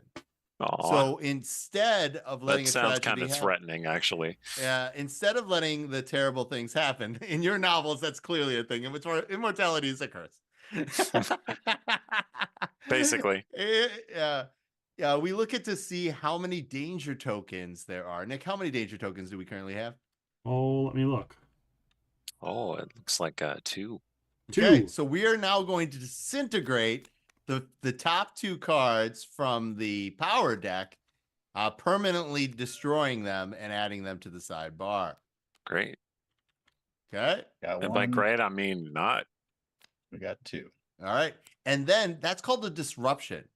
And every time you take a disruption, you add another danger token. So the next time something happens, that the tragedy that must be avoided, that's saying, oh, by the way, when a goo cube hits somebody and they take damage, it does not spawn. The damage takes care of its landing. Okay, so boom, boom, boom. Nick has made the bag of destiny very safe, which is awesome.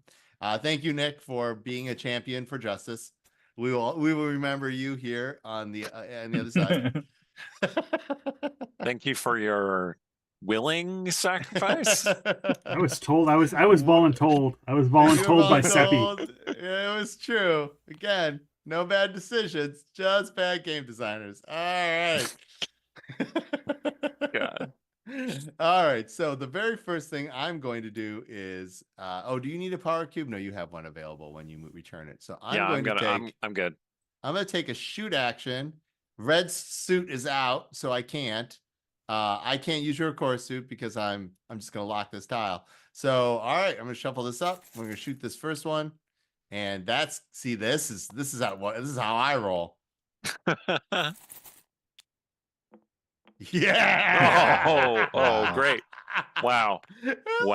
You've not played games with me before, Erik. This is how literally I roll. I recently was on another playthrough full cast, and I had been on one for 2 years, D&D full cast for the Minds of Palantir. What is the introductory campaign for D20? Minds of Fandelver. Yeah, I did a 2-year campaign of that.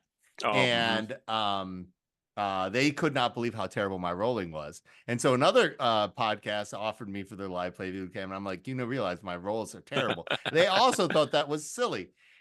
Nick, what is your guess on my first 4 rolls? Fail.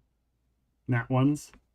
I did 1, then I rolled a 4, then I rolled another 1, and then I rolled a 6. There's no way I would have guessed.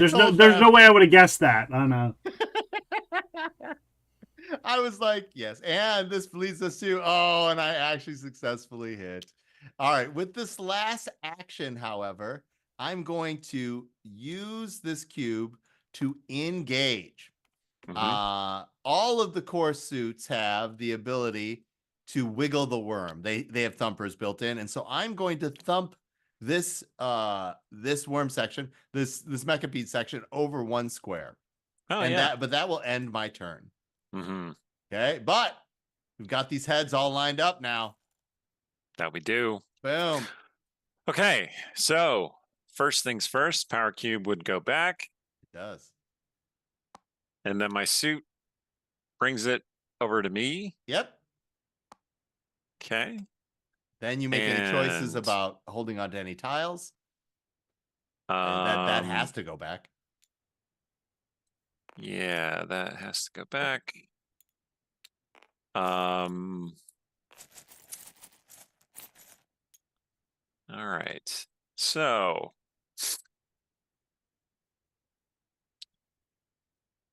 man. So my my transformation sequence is all queued up if I do the proper movement and stuff. Mm-hmm. Let's see. So but two of my actions have to be movement. They do. Can they be I can move though, right? Like I can move one space and then I can move back. Yep. Okay. You've clearly seen anime. Like I'm gonna do the that. wind-up for these things can be ridiculous, right? Nice. Okay. And then I'm gonna shoot.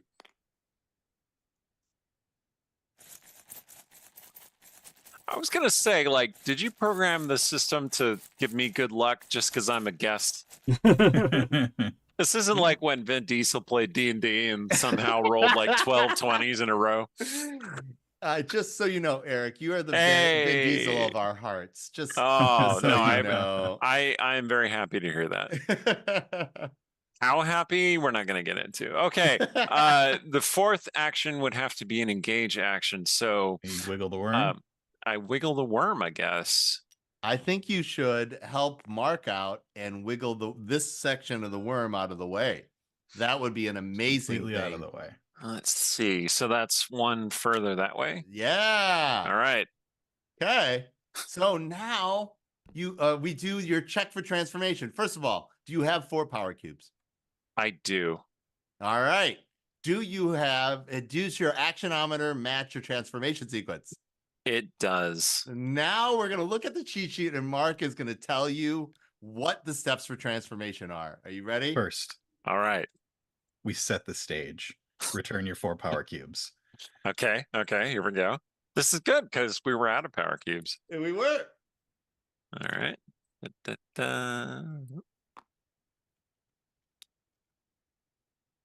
Is there like a pick up multiple tokens option? Drag and select, but it'll drag and select everything. Okay. You can left click and create a box and that will select everything. I'll try that next time. Okay. So I return the power cubes. Yeah. Next, there's a burst of light. A burst of light. You flip your core suit to its super side. You didn't realize you had a super side, did you, Eric? I knew you had a super side. That's your insight. Look at that. I'm ready. Recovery. Return all armor patches to your wrist blaster. You already did. Yep. Stitch up. Remove any wardrobe malfunctions from your fashion plate. You don't have any. I don't have any. Next, strike a pose. Describe how you imagine your transformation sequence so everyone may celebrate. I got the blade on it too. So here we go. Obviously my completely undamaged suit disintegrates all around me in a flash of nicely censoring light. And I spin around way too many times. And the light comes back onto my frame into this new, even more overly designed suit. That is exactly what happens. Mark, do you have the lit up transformation sequence person for us to share with the stream? Amazing. This is the most ridiculously overproduced thing. Oh my have God. alternate art and light up standees for your transformation. Because now that you have that super suit, so for the one. Now flip over your transformation sequence and tell us what your super move does, which is the last stage. Yep, go What all is it out. called? Go all Go out. all out. Yep. That is your core suit. This is your transformation sequence. Oh, I didn't even realize I could flip that. Yeah. Immediately take another turn. Oh yeah. All right. Okay. Let's think about this. Okay. Starter, give any agent a power cube from the Titan field or return any hit from a hitbox to the bag. Okay. Does someone need a power cube? I think we should have you. I feel like you're on a hot streak, Erik. We should plan on you ending the game. Oh. Okay. Improve that bag. Okay. Improve that bag. Save Nick from so I feel being like killed by I feel bad like guys. this one is a fairly safe one to pull back into the bag. Yeah. And let's see. All right, so there appear to be 3 heads here. Those are fashion generals. They're just there to make the. There's just 2 make it boxes look on the final head. So there's really only one head, but 2 boxes. Yeah. 1 head, but 2 boxes. Okay, here we go. So we're going to stand our ground. We're going to strike as many poses as possible, and then we're going to start blasting. Here we go. I'm doing some gun fu, right? Oh, I love it. Your Christian Bale reference is well appreciated on us. Okay. All right. So I got 1 hit. And that goes there. And then what happens? Wham. And then he moves to the side. And then I'm going to have to move him. I can move him back, right? But that's an engage. That's an engage. And or I can just move a space myself. So I'm going to Yes. do that. That's exciting. All right. So apparently my tail can now swim me through space because I go flying through space. You've had little anti-grav units on you the whole time. It's been great. Exactly. Yeah. But like my extra suit, now I have an anti-grav tail, I guess. Yeah. So here we go. We're going to fire again. Boom. Nice. Aha. Nice. And that goes there. And Mark, remind us what our objectives were for this game. The objectives were to get Ashi to that spot on the planet, to get all of the special tiles in the bag, and to have all of the Mechapede heads dead, which we did. Yeah. Whoa. So, if you not only supported the original campaign, we did a small mini campaign for the Night of Necropede story. You'd have gotten this scenario in the dealio, and that's in that tiny box. Yeah. So, so that has finished our Beach on the Edge of Tomorrow. We win? Wow. Yes, We won. Look at We that. have won. And having fought back the Necropede would then start you on the next story, which is a standard mission for this. And that starts the entire saga of Night of the Necropede. Yes. So the Necropede has been driven off. We have to repair the tiara, and we have to get the tiara to the since we're on the Paradise Room of Elysium, we need to go to Sarong 5, which is the home planet, which is obviously in the same system, and that would be the standard mission for this. So, what is everybody feeling like? Do we got really lucky. We did. That was That's how I close. feel. That was close. But I do feel like we were creating a little bit of our own luck, like you were talking about earlier, right? Mostly it was Mark and Nick, having some misfortunes, but like they put the hit markers back in the back. Mostly Nick, let's be clear. And that kind of so there's like an ebb and flow, a push and pull of the mechanics. It may feel random, but it's not totally random. Because if you look, there's only 4 critical fails in the bag. We were sitting on 3 of them. Yeah. Yeah, we were. Right? There's only 5 misses in the bag to start out with. We were sitting on 3 of them. So we created our own luck because the chance out of this bag of 15 drawing the 3 tiles that were misses consecutively is much lower. I am a little curious what would have happened to us, though. Wasn't that bad? Oh, That's the worst one. That's no. at the bottom of the deck. Oh, no. Surprises. Flip Surprises. the lowest dead necropede, or all agents take 1 damage. Jeez. Yeah. So if we fill up all the spots on the neck on one of these boards, it flips and there's no more bad guy on it. So that's a dead Mechapede board, and that resurrects it. Yeah. So people tried to rush the necropede early. So that is good. Nice. Yeah, Eric.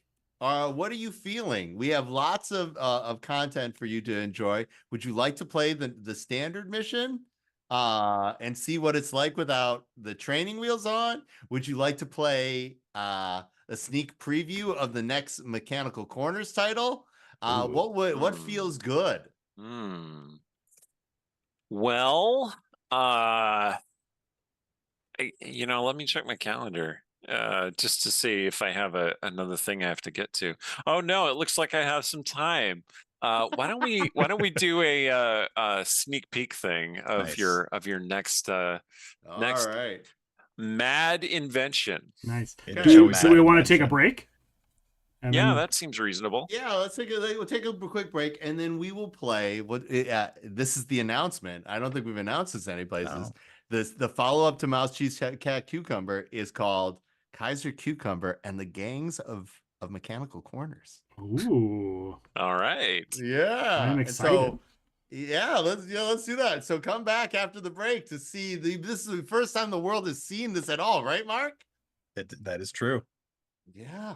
Awesome. I am excited. That's cool. I love Mechanical Corners. I love Mouse Cheese Cat Cucumber, so I'm very excited. So everybody that's watching, please stick around for the first appearance apparently of this game that I didn't even know was in the works. So we will see you guys in just a few minutes. We're going to run an ad, and when we come back, we'll be checking out this brand new game with Seppi and Mark, and joined by Eric Scott to be. We'll see you in just a few minutes.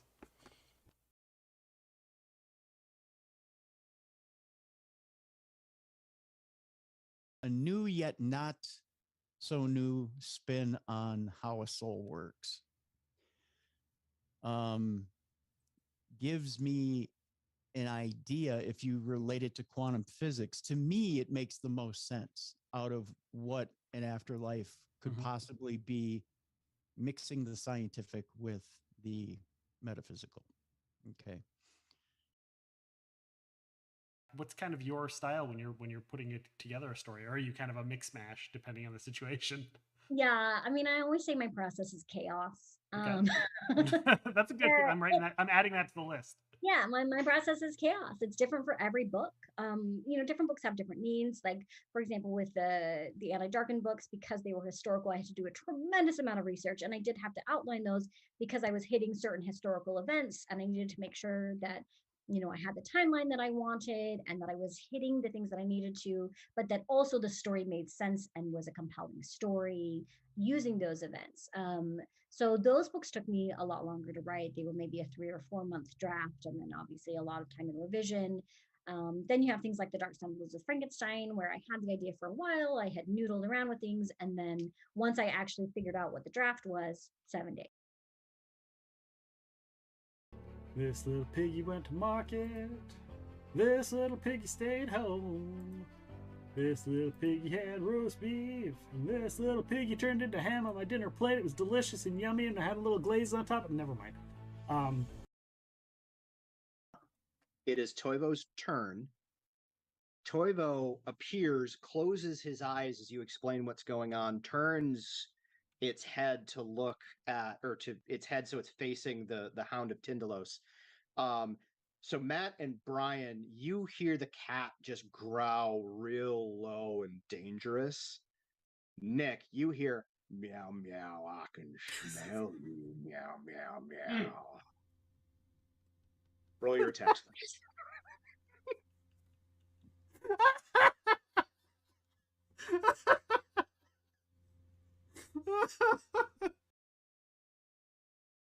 Not already. So yeah, I'm not going to be doing Dead by Daylight tonight. Wow, we're going to be First of all, we have the father of Forgotten Realms. He's written source material for multiple RPG systems, and most recently has been working with the Fate of the Norns Athcliath Living City. Please welcome Ed Greenwood to the Game Master's Workshop. Hi, Ed. Hi. Next, we have Chris Jackson. He is known for his many series of pirate and sailing novels, including his most recent book in the five-fold universe, Pacifica. He has written multiple RPG tie-in novels, as well as contributed for books such as Paizo's Ships of the Inner Seas. Welcome, Chris Jackson, to the show. Ooh. And also author, writer, game designer. He has multiple RPG tie-ins as well, and has had a major hand in multiple 4th edition books, and can currently be seen on Twitch's Dungeon Scrawlers channel, where he and the entire cast is comprised of authors and writers. Welcome, Erik Scott DeBee. Thank All you. right, guys. Any of them. Yeah, you know, in Trary, I really thought Road of the Patriarch was in Trary's swan song because Yeah. I thought that was the perfect redemption for him. I mean, who Yeah. else but Adamus and Trary could redeem himself by telling a priest, rebuild your temple, but if you do the same thing instead of what you pretend you're supposed to be about, I'm going to come back here and burn it down again, and this time you're going to be in it. And that's redemption for Adamus and Yeah. Trary. But after I wrote that, I got so many letters from people saying, you really can't end it here with him because I had this in my childhood. And they got very personal and opened up to me. And they said, I need to see him surviving and redeemed and happy. I Yeah. need to see Adamus and Trary looking in a mirror where he doesn't hate what he sees. Yeah. And Yeah. so I kept him around, and I was glad I did because I just adore the character. And Jarl Axel's Jarl Axel. He's not going there. Yeah, right. I mean, clips, all of your clips. Give me your clips. Yeah, yeah. I will tell you a secret. If you Google RPG consent form, it is the very first thing that comes up. It is a PDF. Like Hello Operator said, it's fillable. I really enjoy it because it does get very specific. I believe it like differentiates between like different types of natural disasters and different types of not just like romantic relationships, but like player on player, player on NPC, NPC on NPC. Like it gets very, very specific. And especially like, you know, Nick, I know you said to like a group of people that doesn't know each other. I've talked about it a couple times on my TikTok channel, and I've heard stories of people being like, hey, I used this for the first time after you mentioned it, and we realized one of the players in our group had a trigger that they weren't comfortable sharing with the rest of the group, and the consent form gave them the vehicle to address that in a non-public. Only drop me your flag bearers, nothing else, just flag bearers, nothing else, just flag bearers. I only want some flag bearers, don't fuck up this game. Hey! What were some of your other favorite shows or movies that you did? Well, I just did an episode of 911 that was incredible fun to do. I really enjoyed doing that. I'd have to say possibly my favorite experience, with the exception of Justice League, because working with Zack Snyder is amazing and incredible in every way.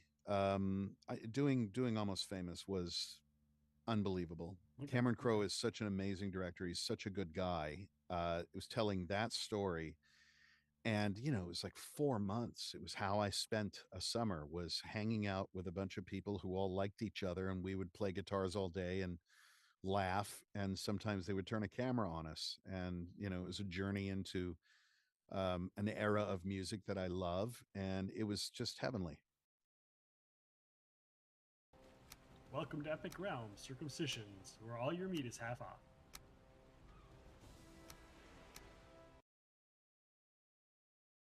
I did not know I was up against Neil Gaiman in that category. There was no way I was going to win that Hugo. Come on, I almost didn't send a speech. I couldn't go. The convention that year was in Japan, and my wife was quite pregnant at the time and could not travel. And I also didn't want to be in Japan in case something happened. Right. You know, Yeah. She was 7 months along or something, which was a little late for international travel. So I didn't go, and I sent a speech with my friend Paul Melko, who got to deliver the speech and carry the Hugo around after that night. What it did was allow me to relax a little bit. a lot of being a writer is dealing with imposter syndrome, because it's this really weird disconnect in your brain, right? You have to feel confident enough in your work that you believe thousands of people will want to read it. Yeah. But you also have to deal with the fact that you send it out and it gets rejected, or sometimes it gets published and nobody buys it, or sometimes it gets published and nobody comments on it. There's times you're like, even a bad review, just to know someone read it. Today we have some really awesome guests. First, the owner of Left Justified Studios and Prolific Games. He's a game designer, developer, and writer. He's worked on many board games and role-playing games, such as Pieces of Eight, Dragon Age RPG, Mercante. Please welcome Jeff Tidball to the Game Masters Workshop. Right next to him, he's the owner of Leader Games, one hell of a board game designer. He's designed and worked with some of the most well-received games in the modern era, such as Root and Vast. Please welcome Patrick Leader to the Game Masters Workshop. And Hello. last but definitely not least, our final guest may have the wildest energy in game design. He's the owner and lead designer for Fight in a Box Games, designing games like Mouse, Cheese, Cat, Cucumber, Squirrel or Die, and Processing. Please welcome Seppi Yoon to the Game Masters Workshop. Jarlaxle was kind of like my joke for all of that. And then finally, like when Cell Swords came out, he was going to be a featured character, and I was thrilled until I realized I only had 4 months to write the book, and I had no idea what he had for equipment. Yeah. Because it had just been one cameo after another. So I went on a message board anonymously. True. Okay. This was back before social media. Right. And before like the Forgotten Realms wiki and stuff. Yeah, like this a was like back in GeoCities forum or something. yeah, it was before all of that. I went in probably AOL message board or something, anonymously. And I said, hey guys, let's do an inventory of Jarlaxle's cool items. And 3 days later, I downloaded like a 10-page thread where people were like giving the page numbers in the books where he had this and that. And someone else said, oh no, he lost that here. And so I was looking it all up. I'm like, these guys are good. That was my ton of the fans to tell you what's going on. Yeah, that was my research. I fell into a burning ring of fire. I ate a spicy chip and I never left the toilet. The ring of fire. The ring of fire.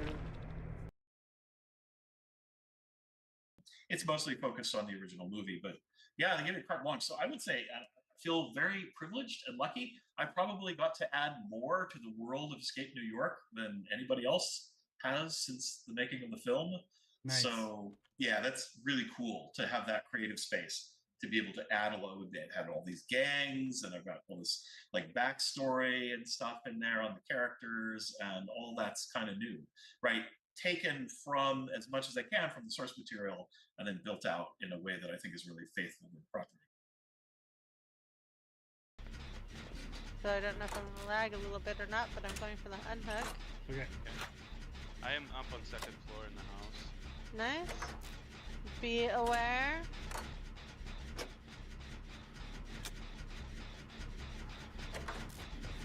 What should I say? What was that? He got pulled off the jet. I turned, I was looking around and I turned and he was right there grabbing me. What was that? Was that noise? It's better than beating it though. I mean tenderizing.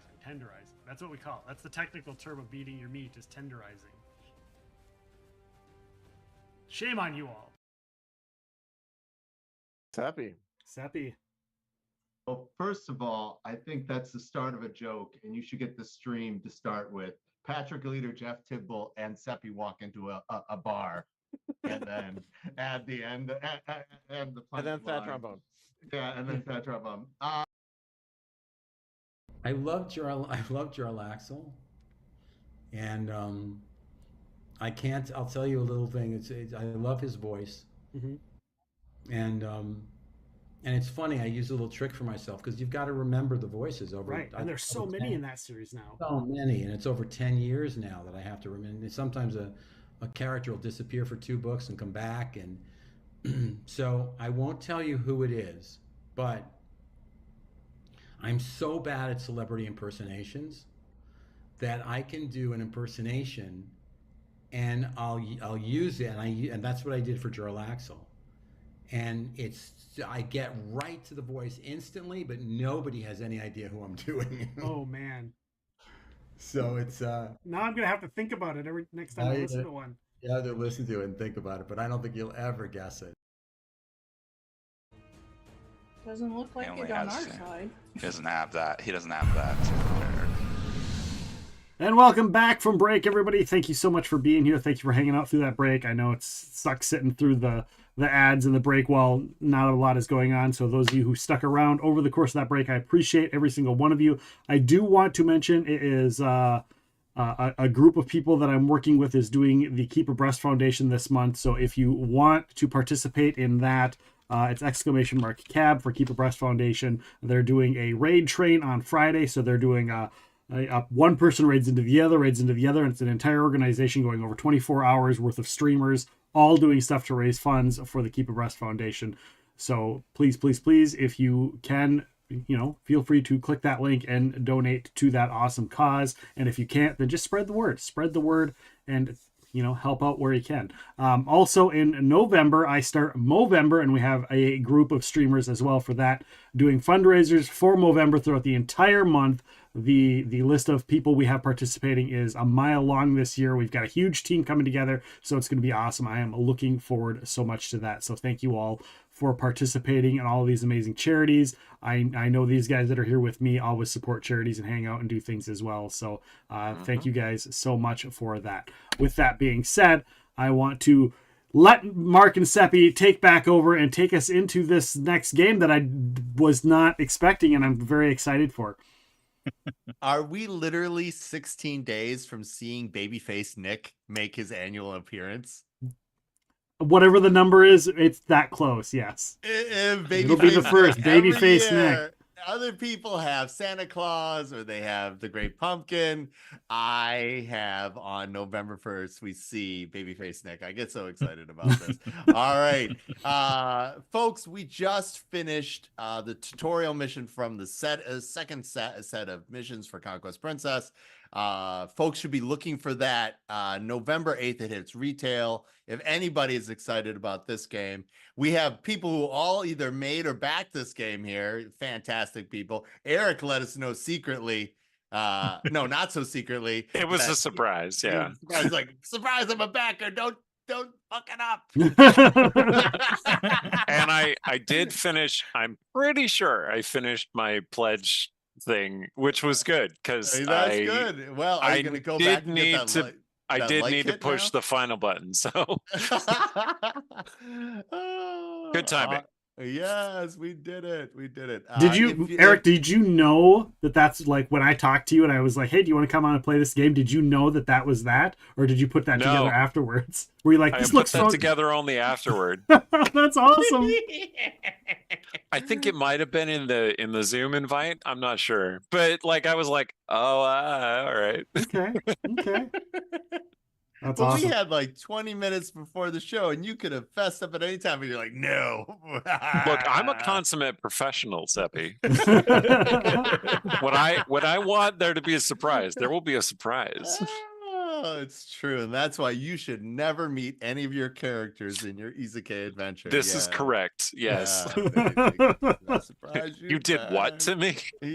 That was my family. Seppi, what can people do if people have a retailer and they want to get this game? How do they get this game in their store? They should ask the retailer to special order it. Or if better yet, if they were a retailer who already helped participate in the crowdfund, that we want to make sure that people go to those folks. Number one, they will actually have the expansion. If you want it, you could just pick it up immediately if they're one of those. Otherwise, we want more people to know about this title that number one is female forward and queer people forward. We only have women or non-binary main characters. If that's something that's interesting to you, it is a game that was made by a company that's majority queer owned and an all Asian game design group. If you're interested in different voices making different games and punishing Nick, these are the things that people should In that Really order think of it priority. In that Yeah, order. that's true. Yeah. But more importantly, like hate groups didn't want this game made. I know Eric must have gotten swept up in when there was a call to arms. The first campaign for the game funded in 33,331 minutes. And the follow-up campaign to try to like turn hate around funded in 33 minutes. So it's the power of people on stream. It's the power of people listening in and people grouping up and deciding that these kinds of things want to exist. But yes, fashion and friendship. Yeah, it's about fashion and friendship. And your favorite local game store is a great place to find friendship and find this game about space fashion. Definitely ask them. Now's a good time if you wanted to get this. Your favorite local store, game store will have it. Otherwise, you can get it from fightingabox.com pretty soon. Pre-orders for that will end up coming out from our Shopify. And also, if you're a convention goer, we were going to do Game Hole Con, but because of the shipping crisis, we didn't have this game, and so we had to make some choices. We will be at PAX Unplugged with this game. You'll get to see Mark and I in a booth. We're working our magic. Awesome. Did I answer the question? Do they just say, "Hey, I want that game by Fight in a Box"? Do they say Conquest Princess? Are they going to know? You're going to see our first 10x10 ever banner, right, Mark? Oh. No, I mean at the retail store. Yeah, they should say, "Hey, can you get this in distribution?" And yeah, you should be able to get it all places that people can get games. That people could pre-order that now. They could get that. One of the things that people are excited about is, hey, I want to play this with my non-binary kid. I want them to see that they can be a hero too. And so we've gotten a lot of that recently, which is amazing. It feels like all the awful had a real reason. Yeah, absolutely. So Chat says, but you will be missing the awesome Epic and Curly Girl convention booth magic. Yes. For those that don't know, my wife Curly Girl and I helped Mark and Seppi at Gen Con a couple years ago. So it was a magical Gen Con. It was. We had the tiniest booth in the history of Gen Con, hidden. The smallest booth. Tiniest hidden. It was the Diagon Alley for minus the transphobia of Gen Con. You literally, like, it was hidden away in the most strange way. Like, the biggest burlesque provider at Gen Con was one wall, and then Upper Deck had decided to completely wall in their booth for the year because you had to get in through a phone booth because it was a Matrix theme launch. And so, and we were at the end of our distribution partners. So you literally could not find us. But Nick was there in full pirate gear. He was, the burlesque people and Nick got along maybe a little too well. What's Gen Con for, if not for getting along with unusual people for you? Yes. I mean, you know, like people, I guess. Yeah. It's true. Yeah. So are you ready for the first reveal of the follow-up title in our small box series? Our small box series, of course, is Squirrel or Die, Hedgehog Hop, and Mouse Cheese Cat Cucumber. This is now the fourth installment in our small box series called Kaiser Cucumber and the Gangs of Mechanical Corners. Oh man! All right, everybody. Oh, so cute. Yes, we should make sure that you have a seat at this table. We will be playing a 4-player game. I'll be removing the expansion characters. I'll be removing the extra bunny bobbies. Let me get rid of this bunny bobby. Boop. Let me get rid of this bunny bobby. Boop. Okay. All right. Everybody should have a seat. Does everybody have a seat? I probably don't. This is probably Mark. Do you know which seats are available for this one? Let's see. We've got. I don't even know where to sit. And now it's all good. We've got purple, brown, pink, white, and orange. I can just click change color. Here we go. Yeah, you are now white. And there you go. Boom. We did it. Okay. Cool. You played the RPG, Eric. Did you actually get Silky. did you get a chance to play? Ooh, Silky. Did you actually get a chance to play the game that it's based off of? I don't think so. Okay. All right. Well, that is our asymmetric maze builder called Mouse, Cheese, Cat, Cucumber. Okay. One of my favorite board games. It plays in 25 minutes. It's mind-meltingly strategic and devious. And in it, you either play one of the 4 characters. And in Mouse Cheese, Erik, what does the mouse want to do? Get through the maze and eat the cheese. Yeah, get the cheese. Mark, what does the cat want to do? The cat wants to get the mouse. Yes. And Nick, what does the cheese want to do? The cheese doesn't want anyone to get eaten. Yes, because it is neutral. It is Swiss. And of course, therefore, Erik, what does the cucumber want to do? Cucumber wants to remain cool. Yes, or more like, and nothing is more cool than evil. It wants everybody to be as Erik gives this evil laugh. We say I'm playing the cucumber. Is that what we're saying? Nothing is more cool than being evil, and because good is dumb, and it wants everybody to be trapped together in the maze to find out what happens. So in the same way, the Gangs of Mechanical Corners, you are going to now be playing the various criminal masterminds in Mechanical Corners. And you'll see, let's see, here's Kaiser Cucumber showing up. You'll see that. How do we do a blow Kaiser up? How do I blow up a card again? Yeah, please do. How do you do that again? Or Alt. Alt. You hover over it there we and go. you press Alt. Thank you. Yeah, so you could see Kaiser Cucumber is interested in his gang members. That means green gang members with the cog symbol having a clean getaway. And that means nobody spots them stealing loot. Okay? The Kaiser Cucumber is very interested in setting up Tila to have her gang caught. That's the blue gang. And that's the blue gang with the cat mask. And finally, the Kaiser Cucumber will score bonus points if he can keep Red on the streets, out of play, and not doing anything. And Kaiser Cucumber does not care about the final group, which is Beef Wellington. Wellington's group can do whatever they want. He has no agenda in there. Okay. So for every gang member that is face down at the end of the game, that will score you 2 victory points. Every blue gang member that was caught, i.e. face up, at the end of the game will score you 1. And if the red gang is in the majority, and the red gang is Wellington's gang. I'm sorry. Red's Wellington, yeah. Yeah, if Red's gang is in the majority, is still on the streets, like kept completely out of the action the most, then you will score 3 bonus points if Kaiser Cucumber is your secret mastermind. Okay, so it's going to be asymmetric play. And if fans of our game will notice that this is very reminiscent of processing scoring. There's 2 things that are good and then one other thing that's an alternate and so forth and whatnot.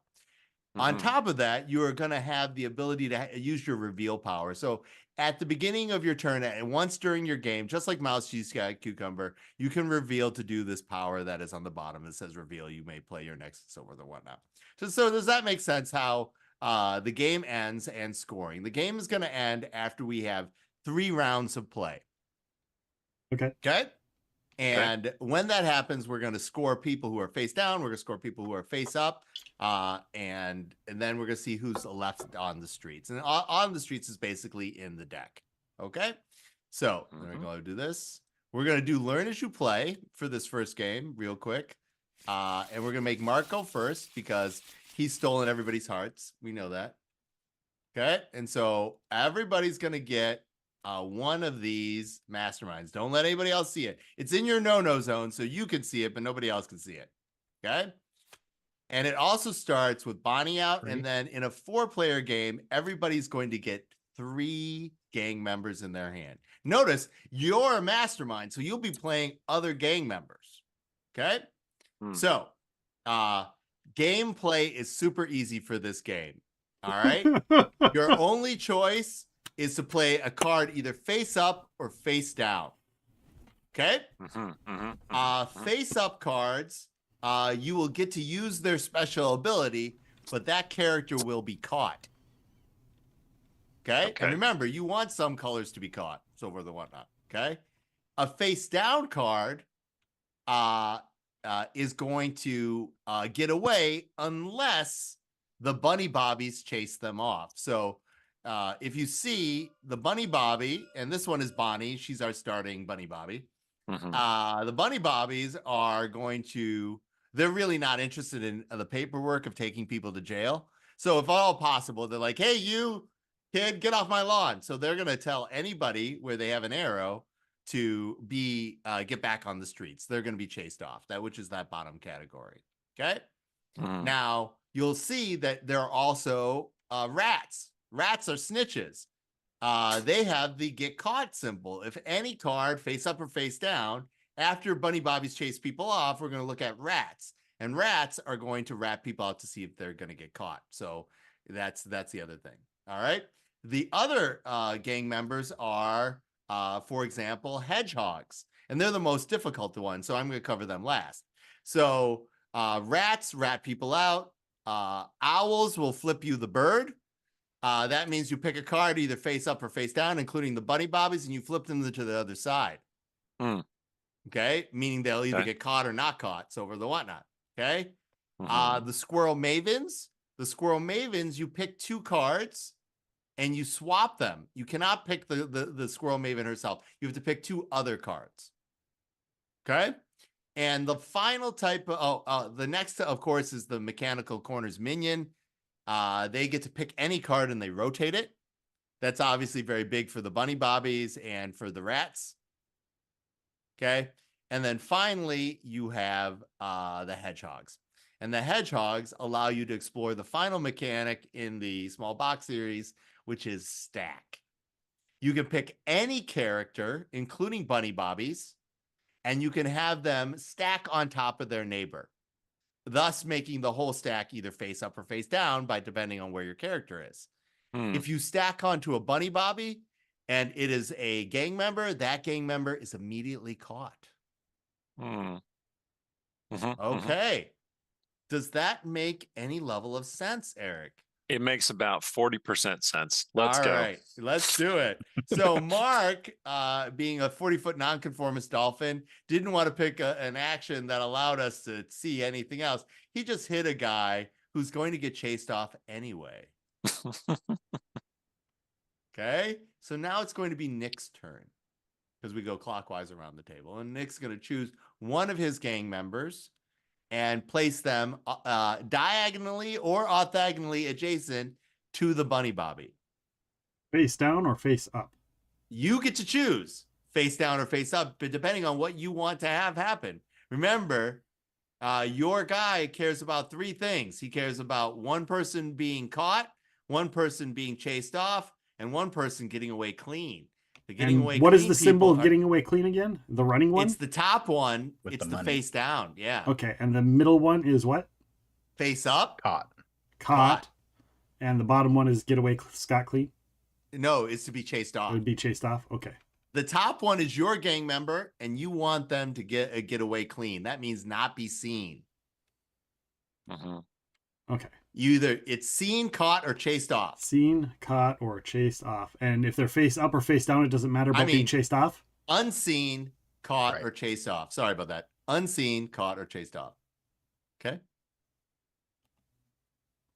Well, we'll figure it out as we go. Okay, so you are This is all very, very helpful. Thank you, guys. You guys are not showing enough of this. All right, so these 2 are chased off. I am going to use this to figure out what Mark does not care about. This is a little bit of a bluffing game. So I'm going to flip Mark the bird. And I know Mark played this character. I could flip, but I'm going to flip this over. Mark is saying, hey, I'm interested in these people chased up. Or is he bluffing? I don't know. So the card allows you to flip, the flipping the bird allows you to flip a card? Yeah, pick any card and flip some including including the bunny Gotcha. bobby. Just I could have flipped the bunny reiterating bobby. because Yeah. Okay. So, Erik, you can either play in an empty space, or if you want to play a face up on top of another face up, you can, if it either matches color or type of minion. Okay. So you could play an owl here or a blue card here, or you could play a minion here or a yellow card here, or you can play in any of the empty spaces. You can never play on top of hidden minions. All right. So the bottom priority is chased off. Yes. Right. Chased off happens when? First. At the end of the round? Yep. At the end of the round. It happens first at the end of the round. Okay. And for people to get away clean, they just remain face Hidden down until the end of the round. Until the end of the round. Yes. They have to end the round. And we know the round is ended when nobody has any more gang members to play. Okay. Anybody who's face down at the end of the round and not chased off, they have to not get caught and not chased off. And that is why they're worth 2 points. And that's why they're your gang members. Can I ask again how they get caught versus getting chased off? Yes. Do you see these symbols? Yes. You see how that symbol matches the symbol on the bottom of your... Oh, sorry.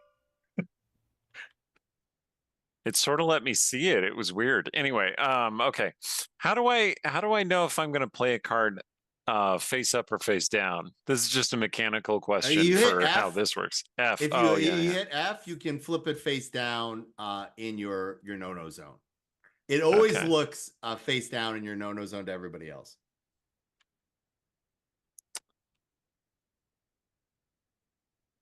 So you guys are doing saintly work. You are taking one of the first demos of us for this game as we figure out our teach, but we super duper appreciate you. Special. Okay. It's that simple. Everybody's playing so sneaky. And hello, Katie. Welcome on into the chat. Yay. So now it's Mark's turn.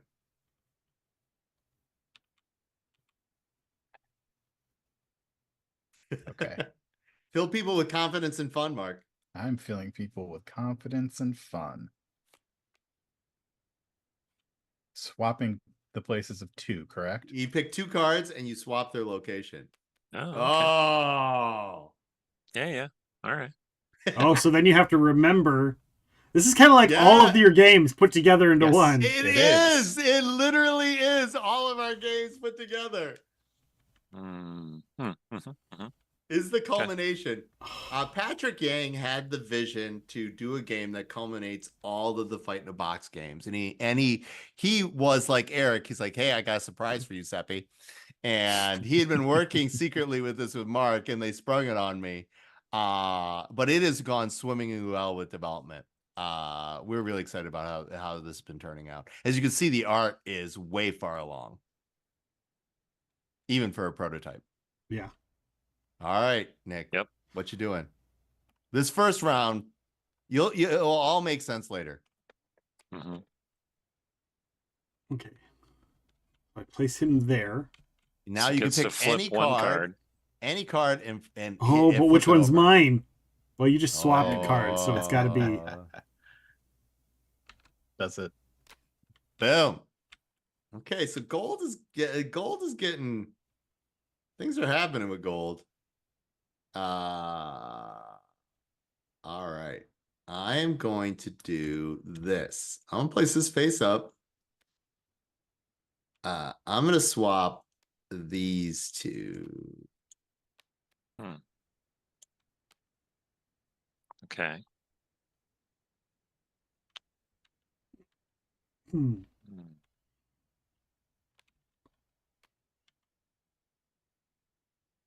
Okay, pick any character and have them stack, including the bunny Bobby, and have them stack on one of that character's neighbors. Okay. Let's see.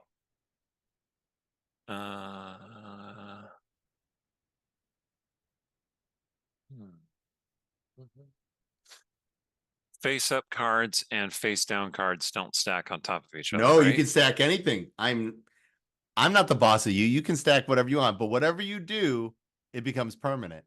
Okay. So which one did you grab? Oh, this one this from one. here. All Yep. right. So yeah, so this whole thing is now. All right, Nick, just so you know. Okay, the order is we're gonna chase people off, and then we're gonna snitch people, and then anybody else who's face up at the end will get caught because they were spotted. Anybody else, anybody face down. So if they were after that- chased off, they're still faced up. No, they're chased off. They're back into the deck. Okay. If you're caught or if you get away clean, you're going to be out of the deck and into the scoring area for Okay. that. And what does this little squirrel thing do that you drop? The squirrel does swapping. Okay. Okay. Okay. All right. It's your playsies, Nick. All right, let me see here. I want and the third one is what? The third on the list is chased off, right? Chased off. And you can tell because of the symbol. The symbol matches what the mouse has going on in each one of the instances. Okay. Well, Which two why would did- you like to swap? I accidentally put mine on the bottom, apparently. Oh, I don't know how that happened. That's interesting. It happens. TTS likes to do that sometimes. All right. There you go. So then I will swap that one and this one, Yep. I guess. Okay. Yeah. All right. So I am gonna I'm gonna do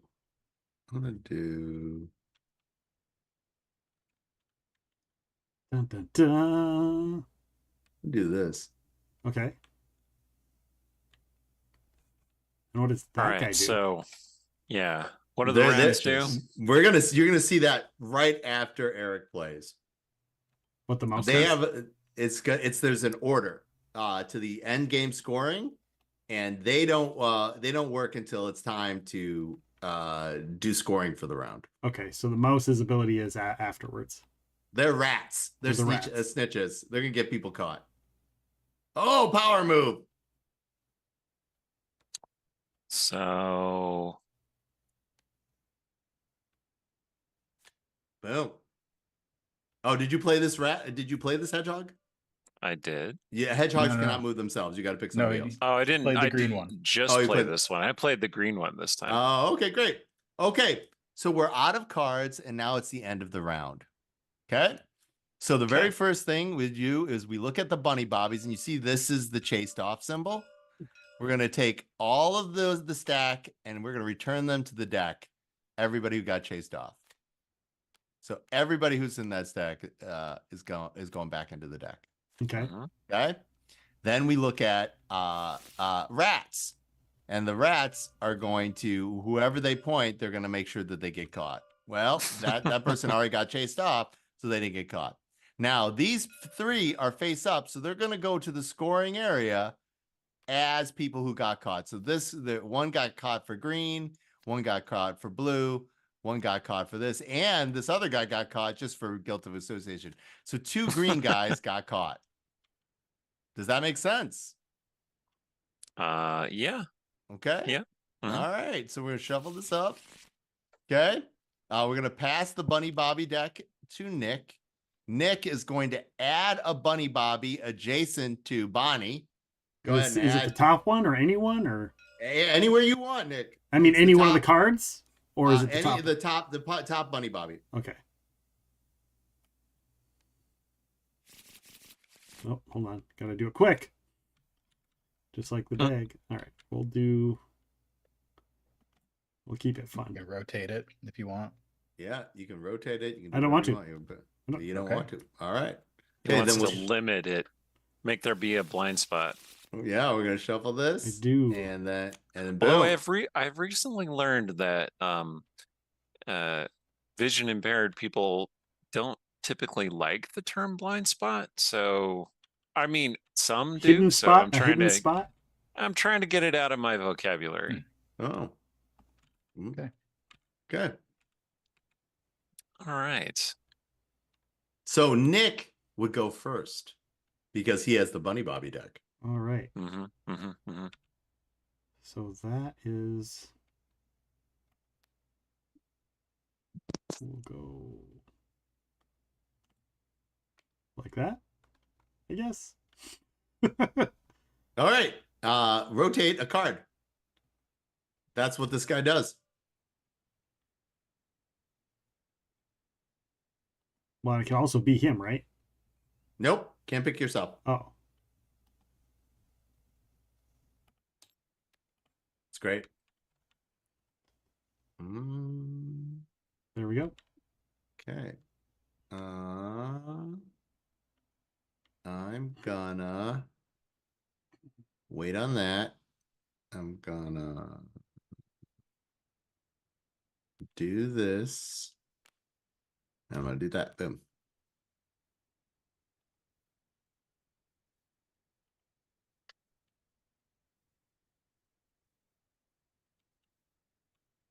It's interesting because the things that have arrows, if you place them face down, you have to remember which way it's going to be when it gets flipped face up.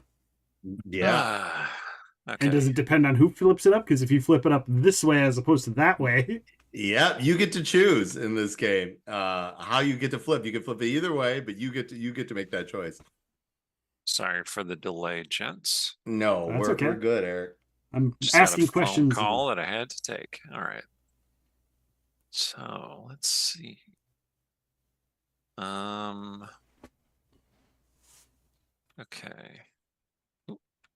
And is there some value to rotating the cards, how they're placed, other than the bunny bobbies? Just the rats. Only the bunny bobbies and the rats really care. Okay.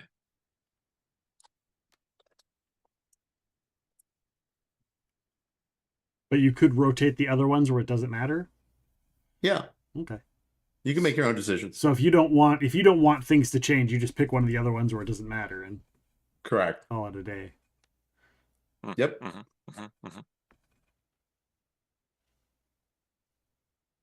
That makes it easy.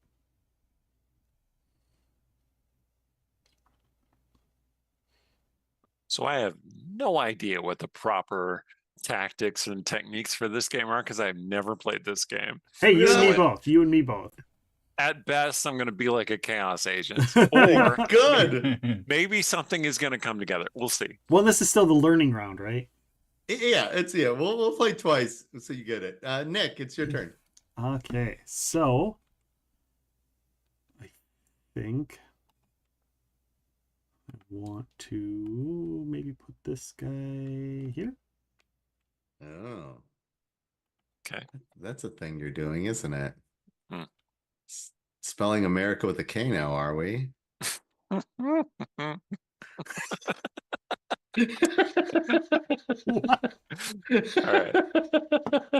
What's that being said? Laughing too much drink. At that. All right.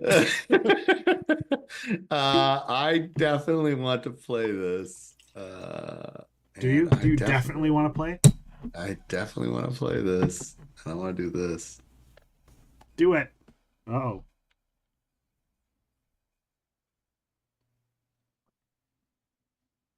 Let's see.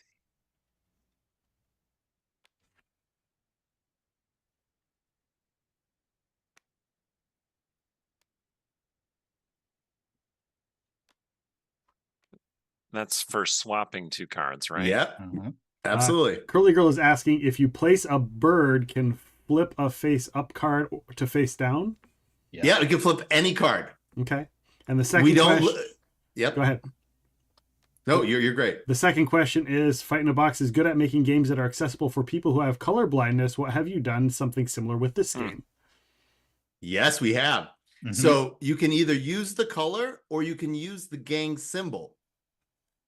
So the gang symbol goes with the color, but also if you don't want to use either of those, each color has its own distinct frame around the border.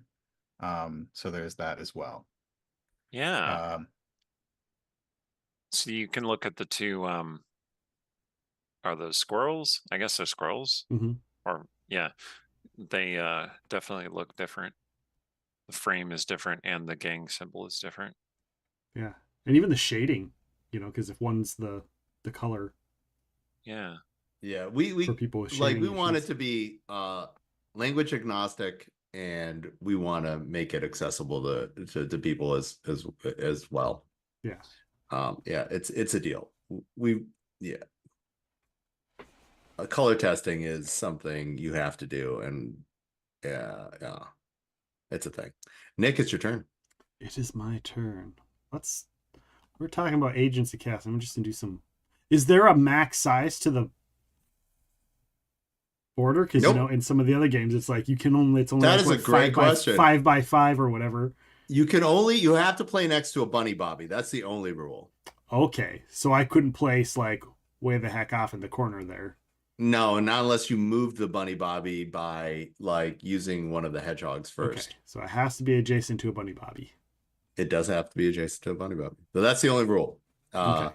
And if you want to stack, you can stack over either like color or like type of minion. All right, it's my turn, eh?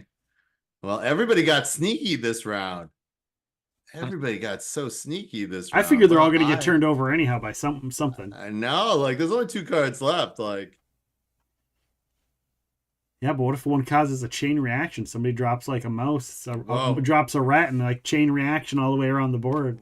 we got to flip. Somebody got the bird flipped on them. Oh, woo! There you go. Oh, it's being a butt. Does this sometimes? Come on.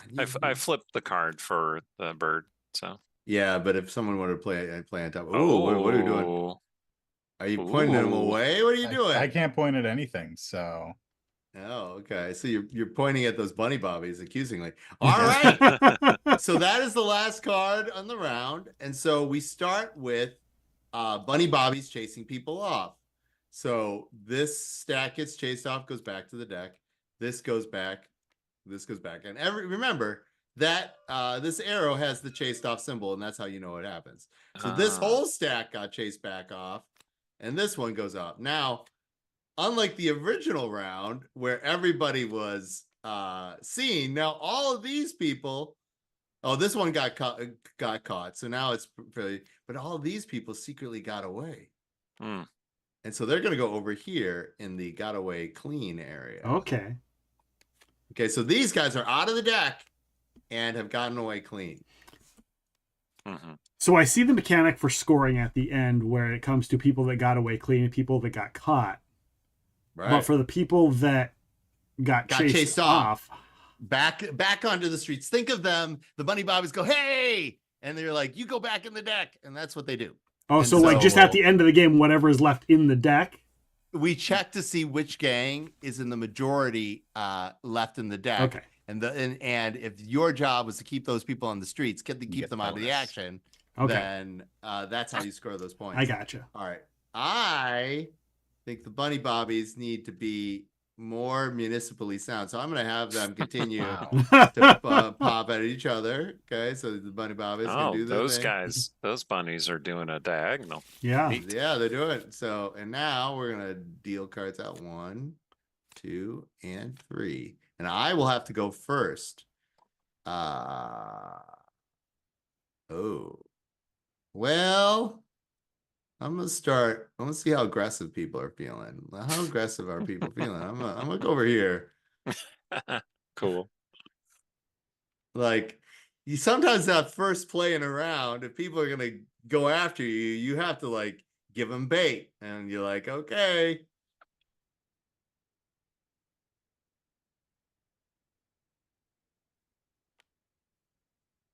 Oh, that's not a.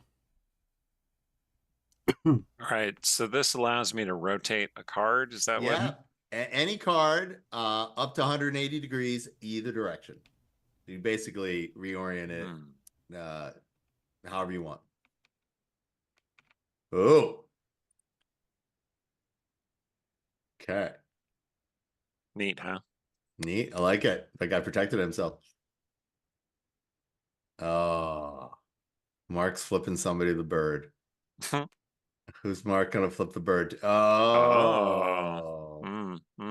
Somebody else is spelling America with a K now. I understand.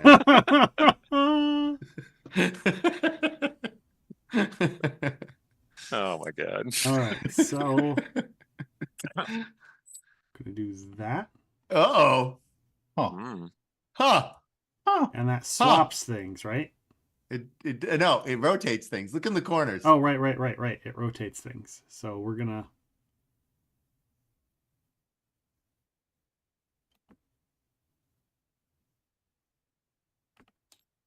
Oh. Hmm. Okay. Well.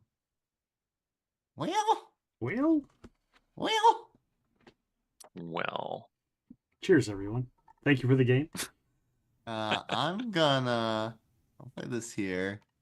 We're gonna do this.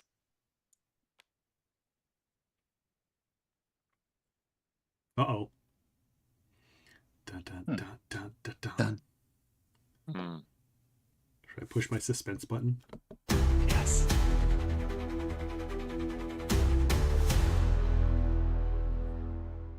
Okay, so let's see.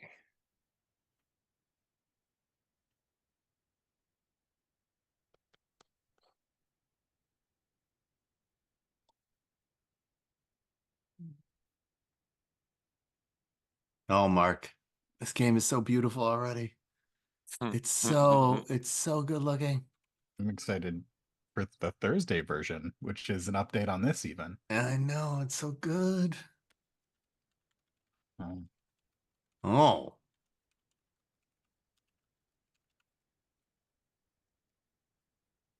Eric's being sneaky. I don't know how I feel about that. And this game is called Kaiser Cucumber and the Gangs of Mechanical Corners.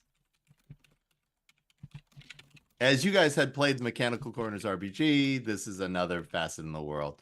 Mark has an announcement that he's going to talk about the Mechanical Corners RPG after he finishes his turn. I'm thinking too hard. You are thinking. You have to swap to. So did you move this one over here? That's what I want to do. Okay. Okay. You gonna do the exciting announcement now, Mark? Exciting. You can't just kickstart one game, right? Right. So we're kickstarting this along with a print version of the Mechanical Corners RPG. Yes. Oh. Yep. See, look at the clapping Yes! and excitement for those people. Nice. Yep. Very exciting. Yeah, it will be 3 zine books, and you can choose how many of the zine books that you want. This and there will also be a reprint. We might do we want to do alternate art for Mouse Cheese Cat Cucumber the second printing, or like a cheese cover? Yeah, like Maybe. do we want to think about that? We're gonna look at it. So Mouse Cheese itself will probably get second printing, will be part of that. The Mechanical Corners RPG will be, we're gonna edit and make a zine, the 3 zines as part of Zine Month, as part of this Kickstarter, and then this for diehard fans who've been following us all along, this the culmination of all the Fight in a Box games, at least the small game ones, the non-princess games, the Kaiser Cucumber and the Gangs of Mechanical Corners. Nick, how you feeling? It's your turn. I'm sorry, I'm too stoked. I've been bothered. How long have I been bugging you guys for a physical print copy of the RPG? How long? Like 4 years? 4 years? 3 years? Yeah. I mean, at least as long as when we played the physical RPG, Right. which was not yesterday. No, it wasn't. A year ago. It seems like yesterday to us. It seems like yesterday to Yeah, us. even chat's like, Epic's been waiting forever for that. I have. It's true. Oh. It's true. Make your move, Nick. Made Nick happy. Made Nick happy. $1 million move. Your Let's see. move. This I need this to be that, and so for that to be, oh, I'll just go. Wait. That's if they get okay. If you stack them in the top, say a top guy gets determines everything. Yeah. So the entire stack does whatever the top guy does because they're Yes. guilty by association. Yeah, guilt by association. I am totally using that. Yeah. Okay. So that, well, it won't matter either way for that. All right. Trying to remember the how all of the things are working. You got it. I believe in you. Oh. Oh. Put an owl on an owl. I put an owl Red on owl an owl, territory. and I don't remember which one I just placed down. You did. The red one. The You red placed one. the red one. Okay. And that lets me Flip any card, flip any card. including Bunny Bobbies if you want to.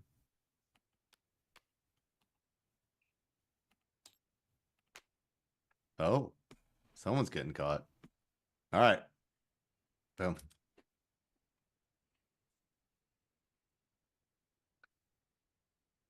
I'm gonna take this silence to silent pondering. It's as because we're fun. concentrating. I'm gonna take it as fun. I think this is good. I like it. Good No. Simba. You considering you only have a choice between face up and face down. There's a lot of thought involved. Well, Like, and where you're going to place it, and what you have, and what your goals are, and what everybody else's goals might be. yeah, but even if you don't know what's going on, all you know is am I gonna put this face up or face down, and that's it. Like, yeah, you don't even need to know to play. You could just be like ultimate agent To play, chaos. yes, but to win. To win. But that's very our design sense. Yeah. Patrick Yang is lead designer on this one. This is the first time that I've been co-designer. Is that exciting for you to like sit back a little bit? Somebody's using the ability. I was super touched that he wanted to make a game inspired by our other games, and so yeah. And they didn't tell you. No, was a surprise. he was super sneaky about it. Just like Mark's crazy ass turn. Mark, what are you doing, buddy? Mark, how long were you doing art and couldn't tell anyone? Oh man, this is one of the fastest games. You just come cheated. together. I cheated. that you played a hedgehog. I did. You did swapping. not. That's not what hedgehogs do. Oh, they stack. That's fine. I don't care. Hedgehog stack. Okay. So it was one of the fastest ones for you to draw up? Yeah, we've been working on this for a month, 2 months, less months. than 2 months. 2 months. Nice. Yeah. It's me. Did we start before Gen Con? No, we definitely did not start before Gen Con. It was on our list of things to try. We didn't start on art before Gen Con, but we might have. Oh no, that was right. You and I were talking at Gen Con in August that Patrick wanted to show us his new game. We were talking about that. Yeah. So wait, who are you? So it was just after Gen Con. You're a Tila Trusova. Activate a face-up criminal, then flip it face down. Oh. Yeah, he did that. The special move, reveal move. All right, Nick, you're the last for the round, and then we'll have one more final round. All right. Go for it, buddy. Was this was the third round? Yeah, because we have one more Bunny Bobby, right? I don't want to place it at all, son of a gun. All right, so we're gonna go there, and I reveal. I flip a flip. Yep. Or maybe is it only 3 rounds? It's 3 rounds. Yeah. Yeah, the game's 3 rounds. That's right. So this is the last round. Yeah. We had argued. This is actually we're going back and forth. If 4-player, do you play 4 rounds so everybody has a thing? But we're gonna do 3 rounds because it's more fun. All right, are we done? Mm-hmm. All right. So very first thing, we're gonna chase some people off. So it doesn't matter if they're face up or face down; they get chased off. Yeah, they get chased off. Okay. Yeah, the Bunny Bobbies are indiscriminate. They're just gonna do whatever they're gonna do. Now we're gonna get some people caught. Oh, off the table. Cards. And then these people and this person is gonna go. Oh no! Oh no! They're going away. Just grab them all. Just bring them back to this pile. And I think one is on the ground or something. One is there. A couple. This one. This one. Okay. All right. So let's do us. All right. Okay. So these are those. These are our face ups. We'll do this. The scoring is actually super easy in this game. Here's how it goes. Everybody, take your mastermind and put it on the table. Now, alas, you okay? So, since you are blue, yours will go here. Since you are gold, yours will go up. You red ones will go to your side. Basically, the face up ones are going to go to the side. Face down ones are going to go to the top, and so forth and whatnot. So you can score it that way. Whoa, did you get that many Kaiser Cucumber people caught? Yep. Holy shit. All right, and then we're gonna. It really did. We're gonna spread these out, and then these are basically hidden guys. I hit a whole bunch of my people, though. Yeah, I didn't get any. I hit a whole blues. bunch of people too. I only got golds. One. Like this. Okay, so I hid those guys, and then you hid your people, and so all you have to do is, why are you being crazy? Where did no golds get caught? No. That's funny. Okay, so we'll save this for the end. All right, we had a face up gold, didn't we? No. I thought we had one rat. Yeah, but that's we had okay. at That least doesn't one. matter to me. Okay. All right, so Nick Yes. got 3 of his gang members escaped, and then one red caught. Is that it? Yep. So that would be 7 points. I have 8 points because I had all of my people go away. How many, Eric? How many? It looks like I got one right. One of my people got away with it, and one rival gang got caught. Okay.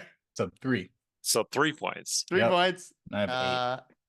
How many you get? 1, 2, 3, 4, 5, 6, 7, 8. So we're currently tied, and then we're gonna go to the bonus off. I, of course, wanted Tila out of the action, and Tila cared about keeping gold out of the action. And so we're gonna look here. We're gonna spread it out and see who is actually the most. Oh, no, that was a terrible way to do it, Seppi. TTS and I are not getting along. Sorry about that, Eric. I think it's a tie, but it looked like it was a tie between blue and gold. So blue and gold? Yeah. And that means, is that? That means we tie? We tie? Let's see. Let's do it. I see 1 gold, 1 blue, another blue. I got 4 blues and 4 golds. Is there another one underneath? 3 golds. There's 3 golds. 3 golds. Okay. 3 golds. Okay. So then I successfully won because I scored the bonus of 3 points, giving me 11 points in the game. Nice. And that is how that works. We had all the big announcements. We had all the things. We did all the commercials. But next time, Eric, you'll be ready. Now you understand what is going on in this game. I do. I still got screwed, but that's okay. I'm curious about the sovereignty. Is that like an intentional little cameo there, or? We asked Jason for permission. This is Jason's character in the Mechanical Corners universe. And so we just liked him as he's the most upstanding criminal noble that we had in the RPG. And so, yeah, we just had the sovereignty, the gentleman criminal. And if you guys don't know, the game company that does digital gaming, Sovereignty. And I see the little crown on there and the little, so it's a little Lego guy that has the teacup head. So yeah, the Sovereignty is getting new artwork. All the masterminds are having updated artwork from what you see. There's a few updates happening to the criminals as well, including backgrounds and some stylistic changes. But all of the masterminds, with the exception of Kaiser Cucumber, were actually characters of fans of the first game, people who played along during the campaign and did our goofy little challenges and got characters made based on their own drawn characters or their pets. That's awesome. Which is exciting. That's fun. That's a lot of fun. So yeah, so we're carrying them all into the next iteration. Have you guys? Yep. Have you guys already been talking with Sovereignty Games about getting this on their platform? Yes, and we'll see. We would love that to be the case. This is a pretty easy game. To see if they would implement it would be great for us. We would love to go back and TTS is fine, but Sovereignty does all this stuff way better. Yeah, for sure. Yeah, and then you wouldn't have to worry about the scoring and other kinds of stuff. And this is a perfect game for Sovereignty. Honestly. Yeah, Erik, thank you so much for hanging out for 3 hours of gaming with us. Yeah, thanks for having me. This was really fun. Before we go, Erik, do you have anything coming up? Anything you'd like to talk about that you can talk about? Why, yes. We are continuing to stream at the Dungeon Scrollers channel. We just launched 2 new games basically in the last couple of weeks, so it's a good time to come and acquaint yourselves. One is the Isekai Realms game that we have alluded to, where we're playing ourselves in the Forgotten Realms. I used to be an aspiring paladin, but now I'm an actual paladin, which is very cool. I'm trying to be lawful good, which is not in my nature. And it's an interesting struggle, and it's very character driven. We do good story. And the other game on Wednesday, that one is on Monday. The game on Wednesday nights is called Grey Mantle. It's kind of a like Victorian Gothic horror fantasy game. All LGBT cast except for me. I'm the token straight guy. I'm running the game. And they get into some shenanigans, and the vibes are really on point. This particular season is inspired by 2 horror-related video games, one being Fear and Hunger, and the other being Pathologic. So go check it out. It's really great.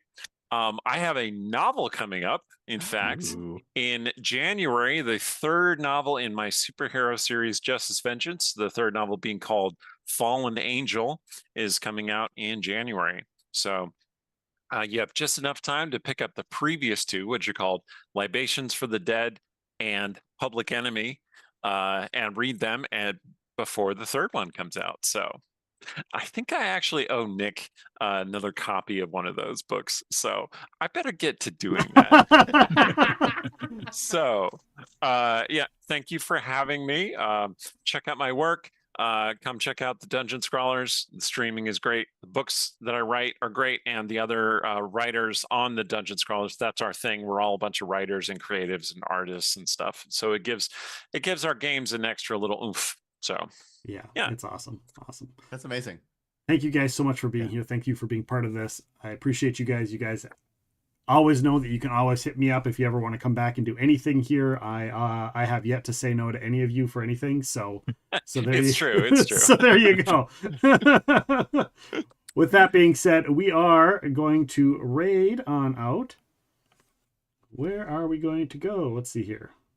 You know what? It got awkward when he was in that white tee, and I'm like, "Hey, can you suds up my car, Nick?" I've never said no yet. Never said no yet to you, Seppi. You brought the candy, right?